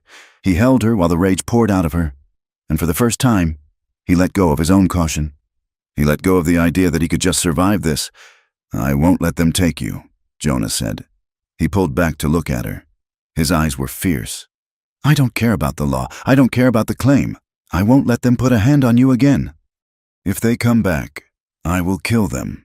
Millie looked at him. She saw the truth in his face. He meant it. He would die for her. The realization settled her. She wiped her face with her sleeve. She took a breath. Clara was packing her bag, her hands shaking slightly now that the danger had passed. "You have to leave," Clara said quietly. "He will be back. Jonah, Griggs will ride straight to Pritchard. They won't bother with a warrant next time. They will come at night, and they will bring fire." Jonah nodded. He looked at the cabin. It was strong, but it was a coffin. "We can't stay here," he said. That night, the cabin felt different. The illusion of safety was gone. They were exposed. Jonah packed the saddlebags. He cleaned the guns. Millie sat on the bed, sewing the tear in her dress where Griggs had grabbed her. She looked up at Jonah. "He wanted me to be his mistress," she said suddenly. Jonah stopped wiping the revolver. He looked at her. "Pritchard," she said. "He didn't just want the land. He told me that a woman like me should be grateful for the attention of a man like him. He said I was too pretty to be poor. He said he would keep me in a house in town, and I would never have to work again. All I had to do was be available when he visited." She pushed the needle through the fabric, her voice devoid of emotion. "When I said no, he hit me, open hand, across the face. He said I was dirty, that I was a half-breed whore who didn't know her place." Jonah put the gun down. He walked over to her. He knelt between her knees. "He is wrong," Jonah said. Millie looked at him. "Is he?" she asked. "Look at us. Jonah, we are hiding in a shack. We are dirty. We are nothing to them." Jonah took her face in his hands. He ran his thumb over the scar on her cheekbone. "You are not nothing," he said. "You are the only clean thing in this whole damn valley." He looked into her eyes. "I have done terrible things. Millie, I have killed men. I have led thieves to water. I thought for a long time that I was broken, that I didn't deserve a soft place to land. He leaned his forehead against hers. But you make me want to be good. You make me want to be the man Etienne thought I was. Millie dropped the sewing. She held his face. She touched the jagged scar that ran down his jaw, tracing it like a map. It is just skin. Jonah, she whispered, it is just history. She kissed him. It was a slow, deliberate kiss. It was a seal on a pact. When they broke apart, the decision was made. It hung in the air between them, sharp and clear. We can't wait for spring, Jonah said. No, Millie agreed. We have to go to Durango, Jonah said. It is a 4-day ride, through the high pass. It will be brutal. The snow is deep. We have snowshoes, Millie said. We have horses. We have the evidence. If we stay, we die, Jonah said. If we go, we might die, Millie countered. But at least we will die trying to burn him down. They looked at the tin box on the table, the ledger, the stained papers, the fire. Preparing to leave felt like stepping off a ledge into the dark. It felt like stepping into fire, but the cabin was cold, and the fire was the only way out. We leave at dawn, Jonah said. He stood up and blew out the lamp. In the darkness, he held her hand. His grip was iron. They were two outcasts, holding a match, waiting for the sun to rise so they could light the fuse. The descent from Black Pine Ridge was not a journey. It was a controlled fall. The late winter sun offered no warmth, only a glaring, indifferent light that bounced off the ice-slicked trail. Jonah Crow rode in front, his bay gelding picking its way down the switchbacks with trembling legs. Behind him, Millie LaRue rode the pack horse, wrapped in the buffalo coat, her face hidden against the biting wind. They moved through a world that was trying to kill them. Halfway down, the sky turned a bruised purple, and the mountain exhaled a cloud of blinding white powder. The whiteout hit with the force of a physical blow, erasing the trail, the trees, and the drop-off to their left. Jonah tied a lead rope from his saddle to Millie's horse, shouting over the roar of the wind, though his words were snatched away before they reached her. For an hour, they existed only as two dark shapes tethered together in a void, navigating by the instinct of the horses and the desperate prayer that the ground would not simply vanish beneath them. When they finally broke through the cloud layer, the town of Silverton lay below them, sprawling and ugly, coughing coal smoke into the pristine valley. It did not look like a refuge. It looked like the mouth of a trap. They did not go to the livery. They did not go to the hotel. They rode the back alleys, keeping to the shadows of the warehouses and the slat-sided shacks where the miners lived. They found the small clapboard house of Dr. Clara Hargrove and knocked on the kitchen door. Clara opened it, a shotgun in her hand, her eyes hard until she saw Jonah's face. She lowered the barrel and ushered them inside, bolting the door behind them. "You made it," Clara said, her voice tight with relief. "I heard the weather turned on the ridge. I feared you were frozen. We are close to it," Jonah said, unwrapping the scarf from his face. His skin was wind-burned, his eyes red-rimmed from the glare. Clara moved efficiently, pouring coffee and pulling chairs close to the stove. She looked at Millie, who sat shivering, clutching the oilskin packet that contained the ledger. "The circuit judge is in town," Clara said without preamble. "Judge Thaddeus. He is a hard man, but he is not on Pritchard's payroll. At least, not yet. He is holding court at the Grand Imperial Hotel until the weather clears enough for the train. We need to see him," Millie said. She placed the packet on the table. "We have the proof. Clara, everything Etienne wrote." Clara looked at the packet, then at the young woman. "It will not be enough to just hand it to him," Clara warned. "Pritchard has filed an injunction against Jonah. He has painted you as a fugitive and Jonah as a kidnapper. If you walk into that hotel, the sheriff will arrest you before you get within 10 feet of the judge. Then we force them to listen," Jonah said. Clara sat down, her hands wrapped around her own cup. "I will help you," she said. Jonah looked at her. "Why? You have a practice here. Pritchard could ruin you." Clara's expression hardened. "Last winter, a boy died on my table. He was crushed in the sawmill. The foreman said it was an accident, said the boy was careless. But I saw the gears. The safety guard had been removed to speed up production. Pritchard saved $12 a day by removing that guard, and when I tried to report it, the sheriff told me to stick to bandages and leave the law to men. She looked at Millie.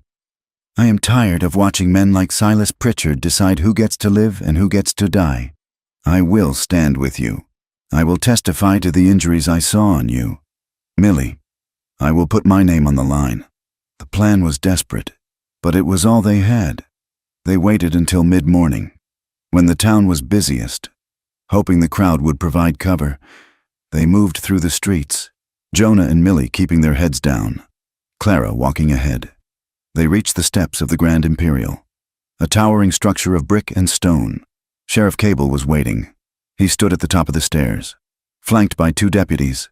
He was cleaning his fingernails with a small knife, looking bored, until he saw them. He straightened, a slow, predatory smile spreading under his mustache. Well now, the sheriff said, his voice carrying over the noise of the street. Look what the wind blew down. We are here to see Judge Thaddeus, Jonah said, stepping up to the first stair. He kept his hands away from his coat, palms open. The judge is busy, the sheriff said, and vagrants aren't allowed in the lobby, especially not kidnappers. I am not a vagrant, Jonah said. And she is not kidnapped. The sheriff descended 1 step. His hand rested on the pearl handle of his revolver. You are under arrest. Crow, for the abduction of Amélie LaRue and the theft of county property, he signaled to his deputies. Take them! Run! Jonah hissed to Millie. He shoved a deputy backward, sending the man stumbling into the sheriff. Chaos erupted. Jonah grabbed Millie's hand and they bolted, not up the stairs, but sideways, diving into the narrow alley that ran alongside the hotel. After them, the sheriff roared. They ran. The ice in the alley was treacherous. They scrambled over crates and debris, their breath tearing at their lungs. They burst out onto the side street and ran toward the rail yards, hoping to lose the pursuit in the maze of tracks and freight cars. Jonah heard boots pounding the frozen mud behind them. A shot rang out, chipping the brick wall inches from his head. In here, a voice hissed. A heavy wooden door to a blacksmith shop swung open. A large man with soot-stained skin and dark eyes beckoned them. It was Mateo, the blacksmith, a man Jonah had traded with once, a man who knew what it felt like to be looked at sideways in this town. Jonah and Millie threw themselves inside. Mateo slammed the door and dropped a heavy iron bar across it. Silence, Mateo whispered. Outside. The deputies ran past, their boots thundering on the boardwalk. They went toward the depot, one of them shouted. Mateo waited a full minute before he turned to them. He handed Jonah a ladle of water from a bucket. They are hunting you like dogs, Mateo said. They don't want us to speak to the judge, Jonah replied, wiping his mouth. Mateo nodded. Then you must make sure the whole town hears you. They waited until the deputies had moved on, then slipped out the back. They circled around, aiming for the town square where the courthouse stood opposite the hotel. They were crossing the main thoroughfare when luck ran out. A young deputy, barely 20 years old and eager to prove himself, stepped out of the saloon. He saw Millie. He didn't hesitate. He lunged, grabbing her by the back of her coat. Got you, he shouted. Millie screamed, twisting in his grip. The coat tore. The deputy laughed, yanking her back so hard she fell to her knees in the slush. Look at this, the deputy yelled to the street. The little whore came back. The street went quiet. People stopped their wagons. Shopkeepers came to their windows. The silence was sudden and heavy. Jonah stopped. He turned. He saw Millie on her knees. The deputy's hand twisted in her collar. He saw the humiliation on her face, the way the crowd watched with a mix of curiosity and cruelty. The rage that surged in Jonah was blinding. His hand went to the Colt at his hip. He could drop the deputy before the boy blinked. He could end the humiliation in a spray of red. But he saw Millie's eyes. She was looking at him, terrified not of the deputy, but of what Jonah might do if he shot a lawman. The story was written. Jonah Crow, the mad dog killer. Millie LaRue, the woman who lured him to it. Pritchard would win. Jonah took his hand off the gun. He raised both hands in the air. "Let her stand," Jonah roared. His voice was a cannon shot in the silence. "I said, let her stand." The deputy flinched, his grip loosening slightly. Jonah did not advance. He stood his ground in the center of the muddy street. "Judge Thaddeus," Jonah shouted at the upper windows of the hotel. "Judge Thaddeus, I am calling on you." The sheer audacity of it held the crowd. A mountain man shouting down a judge in the middle of the street. A window on the second floor of the hotel opened. A man with white hair and a stern, lined face looked out. "Who is disturbing the peace?" the judge called down. Jonah pointed at the deputy. "This man is assaulting a witness," Jonah yelled. "I have evidence of murder and theft by Silas Pritchard, and your sheriff is trying to bury it." The deputy panicked. He tried to haul Millie up. "Shut your mouth. Savage." "No." Clara's voice cut through the air. Clara pushed through the crowd. She walked straight to Millie and the deputy. She carried her medical bag like a shield. "Let her go," Clara demanded. The deputy hesitated. Clara knelt beside Millie. She turned to the crowd, to the judge watching from above. "Look at her," Clara shouted. She pulled Millie's sleeve up, revealing the old, yellowing bruises on her wrist. She touched the scar on Millie's cheek. "This woman has a fractured rib that is still healing. She has contusions on her arms consistent with being restrained. These are not the marks of a criminal. These are the marks of a victim." The crowd shifted. People looked at their boots. The comfortable lies they had told themselves, that Millie was trouble, that she was wild, were cracking under the weight of Clara's furious diagnosis. Judge Thaddeus disappeared from the window. A moment later, the hotel doors opened, and he walked out onto the steps. "Bring them here," the judge ordered. Sheriff Cable appeared from the side street, breathless and red-faced. "Judge, this is a misunderstanding. These are dangerous fugitives." "Bring them here." "Sheriff," the judge repeated. "Now." They gathered on the wide stone steps of the hotel. The street was packed now. It was a courtroom without walls. Millie stood up. She shook off Clara's hand gently. She stepped forward to face the judge. She was trembling, her dress muddy, her hair wild, but she did not look down. "My name is Amélie Leroux," she said. Her voice was thin, but it carried, "Silas Pritchard killed my godfather, Etienne. And when I refused to be his mistress, he destroyed my name so no one would believe me when I told the truth." She looked at the crowd, meeting the eyes of the shopkeeper who had sneered at her, the women who had whispered. "I am not asking for your pity," she said. "I am asking you to look at what you allowed to happen." The silence was absolute. Then, a carriage clattered up the street. The door opened, and Silas Pritchard stepped out. He was a handsome man, dressed in a fine wool coat with a silk cravat. He smiled, a smooth, practiced expression of confused amusement. "Judge Thaddeus," Pritchard said. Walking up the steps, "I must apologize for this spectacle. It seems my charity toward the Leroux family has been twisted by a disturbed young woman and her companion." He gestured to Jonah with a dismissive wave. "This man is a drifter, Judge, a predator who found a vulnerable girl alone in a cabin. He has clearly manipulated her, filled her head with fantasies to extort money from me. It is a tragedy. Really." He looked at the crowd, his smile tightening. "We should not be airing this filth in public. Sheriff, arrest them." Prejudice was his shield. He offered the town a way out, a way to believe that the rich man was good and the poor man was bad. Jonah stepped forward. He reached into his coat. The sheriff's hand went to his gun. "Drop it." Jonah pulled out the metal tin. He pulled out the ledger. He did not speak to Pritchard. He handed the ledger to the judge. "Read the last entry," Jonah said. Pritchard's smile vanished. He recognized the book. "That is stolen property," Pritchard shouted. He lunged forward. "That is mine." He grabbed for the book in the judge's hands. The judge pulled back. Pritchard, in a panic, shoved the judge. Jonah moved. He threw himself between Pritchard and the judge, using his body as a barrier. "Burn it!" Pritchard screamed to his men. "Grab it and burn it!" Two of Pritchard's hired hands, men dressed as civilians, rushed the steps. One of them swung a heavy walking stick, striking Jonah across the head. Jonah staggered, blood running into his eye, but he did not step back. He wrapped his arms around the documents, curling his body around the truth. He took another blow to the ribs. He grunted, but stayed standing. "Order," the judge bellowed. "I will have order." Sheriff Cable stood frozen, watching his patron assault a federal judge. The authority he wielded began to wobble. The blacksmith, Mateo, stepped out of the crowd. Then another miner, then the shopkeeper. They didn't attack, but they formed a wall at the bottom of the steps. The town had seen enough. Pritchard fell back, panting, his face twisted in ugly rage. Jonah straightened up. He wiped the blood from his eye. He handed the loose papers to the judge.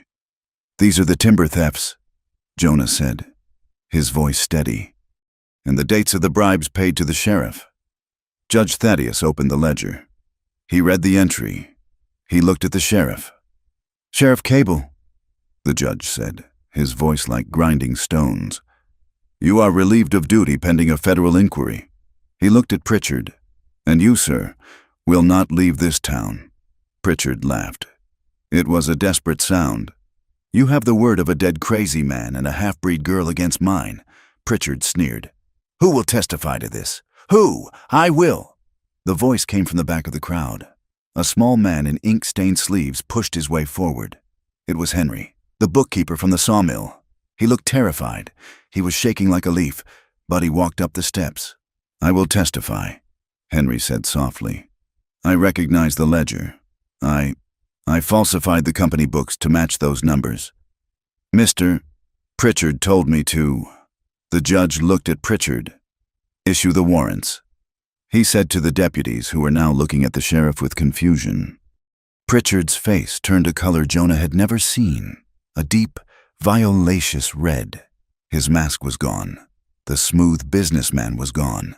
"You think you can take me?" Pritchard spat. He turned his eyes on Jonah. "You believe this man?" Pritchard shouted to the crowd. "You think he is a hero? Ask him about 1864. Ask him about Sand Creek." The crowd murmured.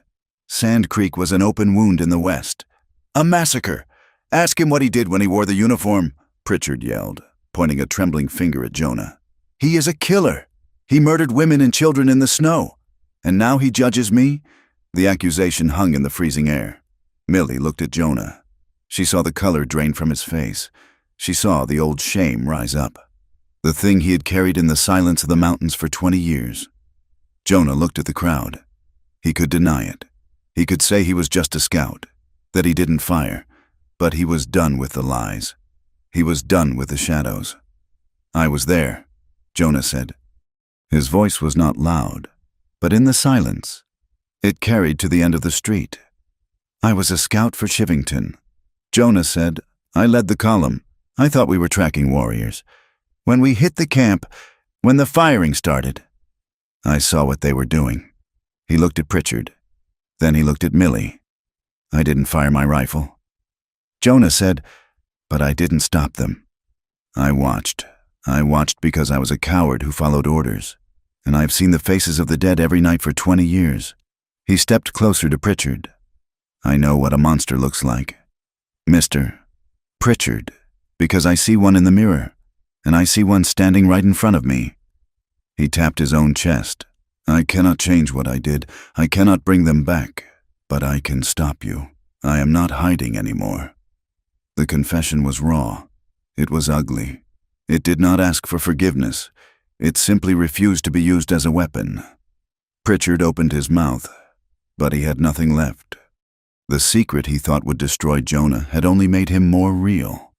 The town looked at Jonah, scarred, bloody, admitting to a horror they all knew had happened, and they saw a human being. They saw a man trying to balance the scales. Judge Thaddeus closed the ledger with a snap. "Take Mr. Pritchard into custody," the judge ordered. The deputies hesitated, then moved. They took Pritchard by the arms. For the first time, the richest man in the valley was in irons. Millie swayed. The adrenaline that had held her upright drained away. Her knees buckled. Jonah caught her. He didn't care about the crowd. He didn't care about the blood on his face. He caught her and held her against him. "I got you. he whispered. Millie looked up at him.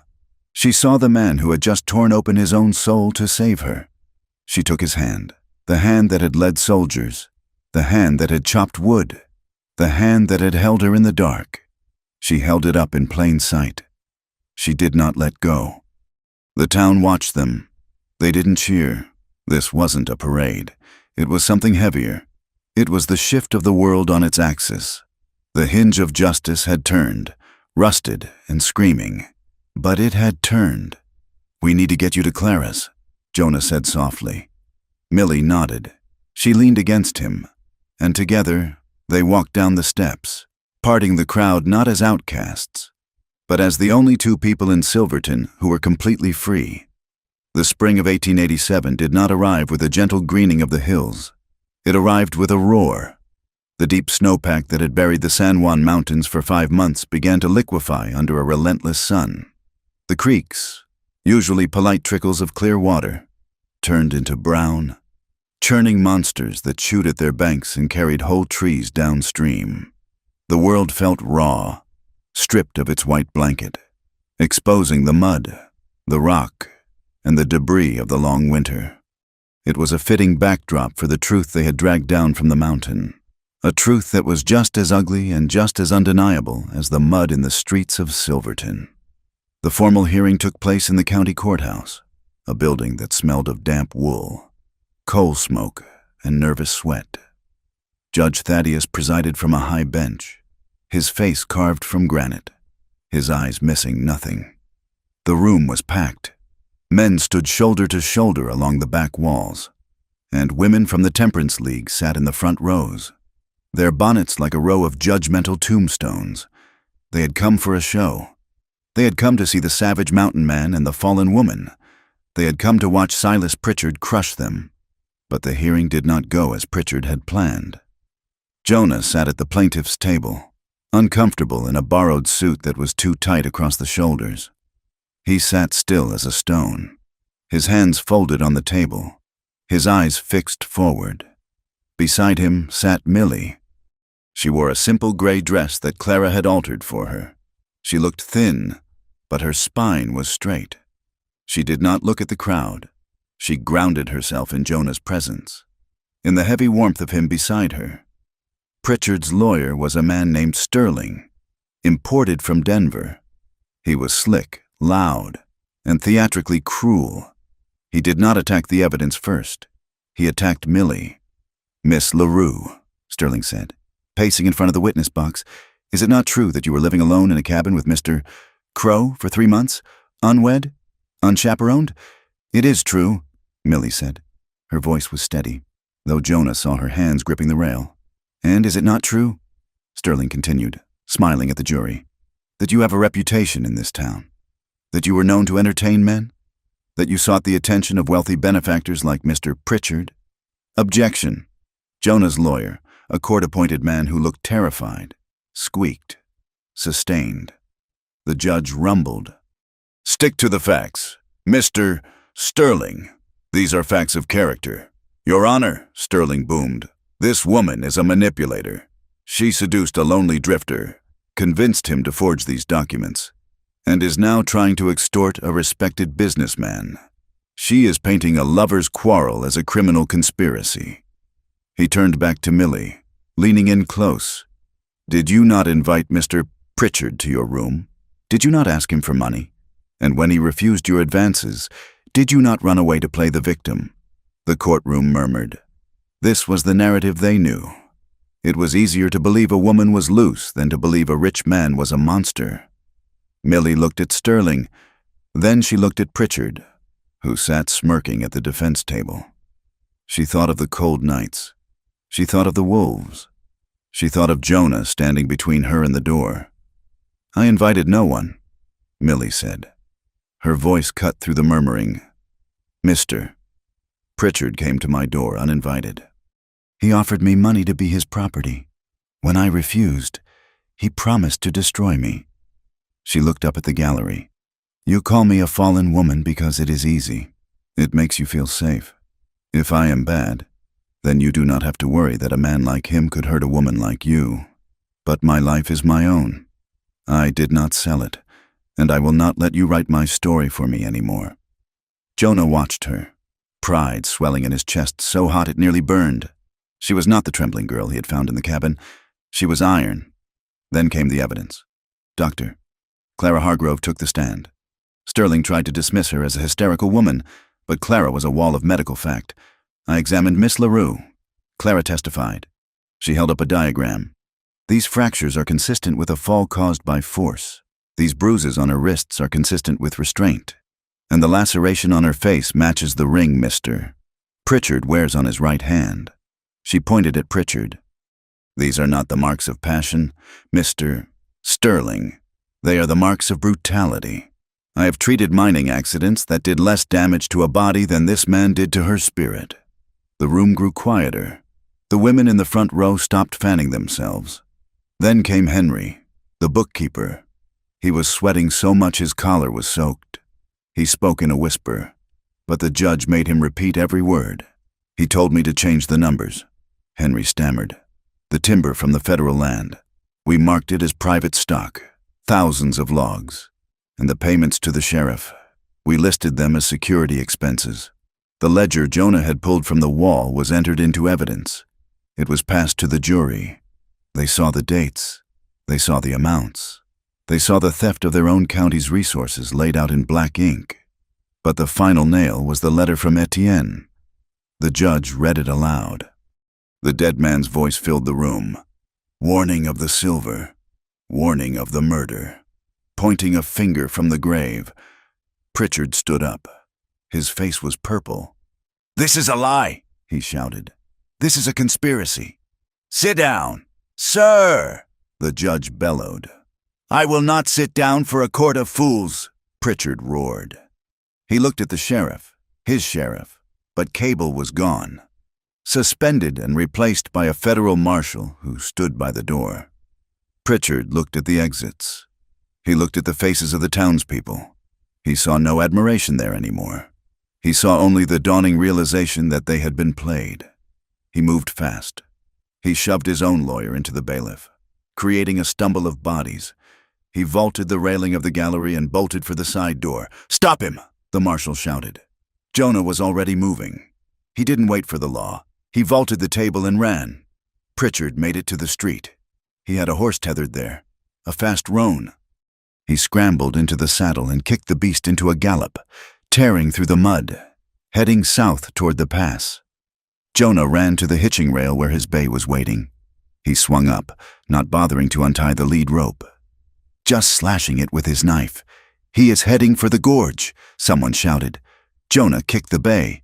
The horse, sensing the urgency, launched forward. The mud flew in heavy clods. The chase was not a sprint. It was a slog. The road out of town was a quagmire of slush and runoff. Pritchard was ahead by 200 yards, whipping his horse mercilessly. Jonah rode low, urging his mount with his knees, his eyes locked on the figure ahead. The marshal and 2 deputies were behind him, but Jonah had the lead. They climbed the road toward the gorge. The air grew colder. To the left, the drop-off into the Animas River was steep and terrifying, the water below a white torrent of snowmelt. Pritchard's horse was fast, but it was panicked. It slipped on a patch of ice hidden under the mud. The horse stumbled, going down to one knee. Pritchard was thrown. He hit the ground hard, rolling toward the edge of the cliff. He scrambled up, his fine coat covered in muck, his face wild. He reached for the pistol in his belt. Jonah pulled his horse up, sliding to a halt 10 yards away. He was off the saddle before the horse stopped moving. He drew his Colt. "Drop it!" Jonah yelled. Pritchard held the gun, his hands shaking. He looked at Jonah. He saw the mountain man, the savage, the soldier he had tried to shame. "You won't shoot," Pritchard sneered, though his voice cracked. "You want to be the hero, don't you? You want to prove you are civilized." Jonah cocked the hammer. The sound was loud in the canyon. "I don't have to prove anything to you," Jonah said. "Drop the gun." Pritchard laughed. It was a jagged, broken sound. "I own this town. I built it. You are nothing. You are just a killer who got lucky." He raised the pistol. Jonah could have killed him. He had the shot. It would have been clean. It would have been easy.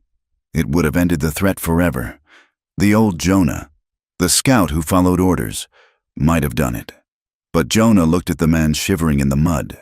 He looked at the pathetic, small creature that was stripped of his money and his lies. Jonah didn't fire. He stepped forward, the barrel of his Colt never wavering. "Shoot me!" Pritchard screamed. "Do it! Make me a martyr!" "No!" Jonah said. He rushed the gap. Pritchard fired, but his hand was shaking so badly the shot went wide, hitting the dirt. Before he could cock the hammer again, Jonah was on him. Jonah slammed into him, knocking the wind out of him. He knocked the gun away. He grabbed Pritchard by the lapels of his expensive coat and slammed him into the mud. He held him there, his forearm pressing down on Pritchard's throat. Pritchard thrashed, clawing at Jonah's face, screaming obscenities. Jonah held him. He didn't strike him. He didn't strangle him. He used his strength to restrain, not to destroy. The marshal rode up, sliding from his horse with handcuffs ready. "I have him," Jonah said, breathing hard. "I have him." They shackled Pritchard. The man was weeping now, stripped of his dignity, reduced to a common criminal covered in filth. Jonah stood up. He wiped the mud from his hands. He looked down at Pritchard. "The law will do its job," Jonah said. "Even if it is late." He looked back toward the town. He wasn't a killer. He wasn't a savage. He was a man who had kept his promise. The aftermath was not a parade. There were no banners. Pritchard was denied bail and locked in the federal holding cell. The sheriff was formally indicted. The town council resigned in disgrace. But the town of Silverton did not magically heal. The fractures ran deep. There were those who could not unsee the truth, the shopkeepers who had been cheated, the families who had lost sons to the unsafe mill. They looked at Jonah and Millie with a grudging, awkward respect. But there were others, the people who hated being wrong, the people who missed the easy money Pritchard had brought. They still whispered. They still crossed the street when Millie walked by. 2 days after the trial, Jonah and Millie stood on the porch of Clara's house. The sun was out, warm for the first time in months. "We could go," Jonah said. He looked west. "We could go to California. Or Oregon, somewhere nobody knows us. Somewhere the name LaRue means nothing." Millie looked at him. She looked at the town that had tried to break her. Then she turned and looked up at the mountains. She looked at the jagged peak of Black Pine Ridge, still capped in white against the blue sky. "No," Millie said. Jonah watched her. "Why?" "Because I am done running," she said. She took his hand. "Etienne found that silver for me. He died for it. If we leave, Pritchard wins. If we leave, we are saying that we don't belong here." She looked at Jonah, her eyes clear and fierce. "We bought that cabin. Jonah, we paid for it with $1 in a winter of hell. It is ours." Jonah looked at the ridge. He thought of the wind, the silence, the hard work waiting for them. He thought of the peace he had found there, even in the middle of the storm. "It will be hard work," Jonah said. "The roof needs shingling. The floor is rotted. The trail is washed out." "I am not afraid of work," Millie said. Jonah smiled. It was a rare, open thing that crinkled the corners of his eyes. "I know," he said. "They packed the horses. They bought supplies, enough for a season, paid for with the remaining money from Jonah's trapping. They rode out of town on the main street. They did not hide in the alleys. They rode with their heads up. The climb back to the ridge was a reclamation. The snow had melted enough to reveal the earth, black, rich, and smelling of pine needles and thaw. The creek was roaring, alive and violent. When they reached the cabin, it looked small and battered. The door was hanging off one hinge where the deputies had kicked it. The windows were dark. It looked like a ruin. But to Jonah and Millie, it looked like a castle. They started that very afternoon. Jonah fixed the hinge. Millie swept the broken glass and the debris from the floor. They built a fire in the stove, and the smell of wood smoke, their smoke, claimed the space again. The spring became a season of building. The silver claim was legally theirs now, filed with the federal court, but they didn't rush to mine it. They had enough to live. They focused on the home. Jonah felled cedar trees and split shakes for the roof. He worked with his shirt off in the warming sun, his muscles moving with the rhythm of the axe. Millie watched him sometimes, pausing in her gardening to admire the man who had stood by her. She planted a garden in the patch of sunlight near the cliff wall. Potatoes, carrots, peas. She began to sow again, not for the shopkeepers who sneered, but for herself. She made curtains for the windows. She made a new shirt for Jonah. Their romance grew into a daily, lived intimacy. It wasn't the desperate, frantic clinging of the blizzard. It was quieter. It was Jonah bringing her a cup of coffee in the morning before she asked. It was Millie rubbing liniment into his scarred shoulder after a long day of chopping wood. It was the laughter that surprised them both. Millie laughing when Jonah tried to explain the difference between a spruce and a fir and got tangled in his own words. Jonah chuckling when Millie chased a marmot out of her garden with a broom, swearing in French. Desire remained intense, but it was rooted in trust now. At night, when the wind howled around the eaves, they reached for each other not to escape fear, but to affirm life.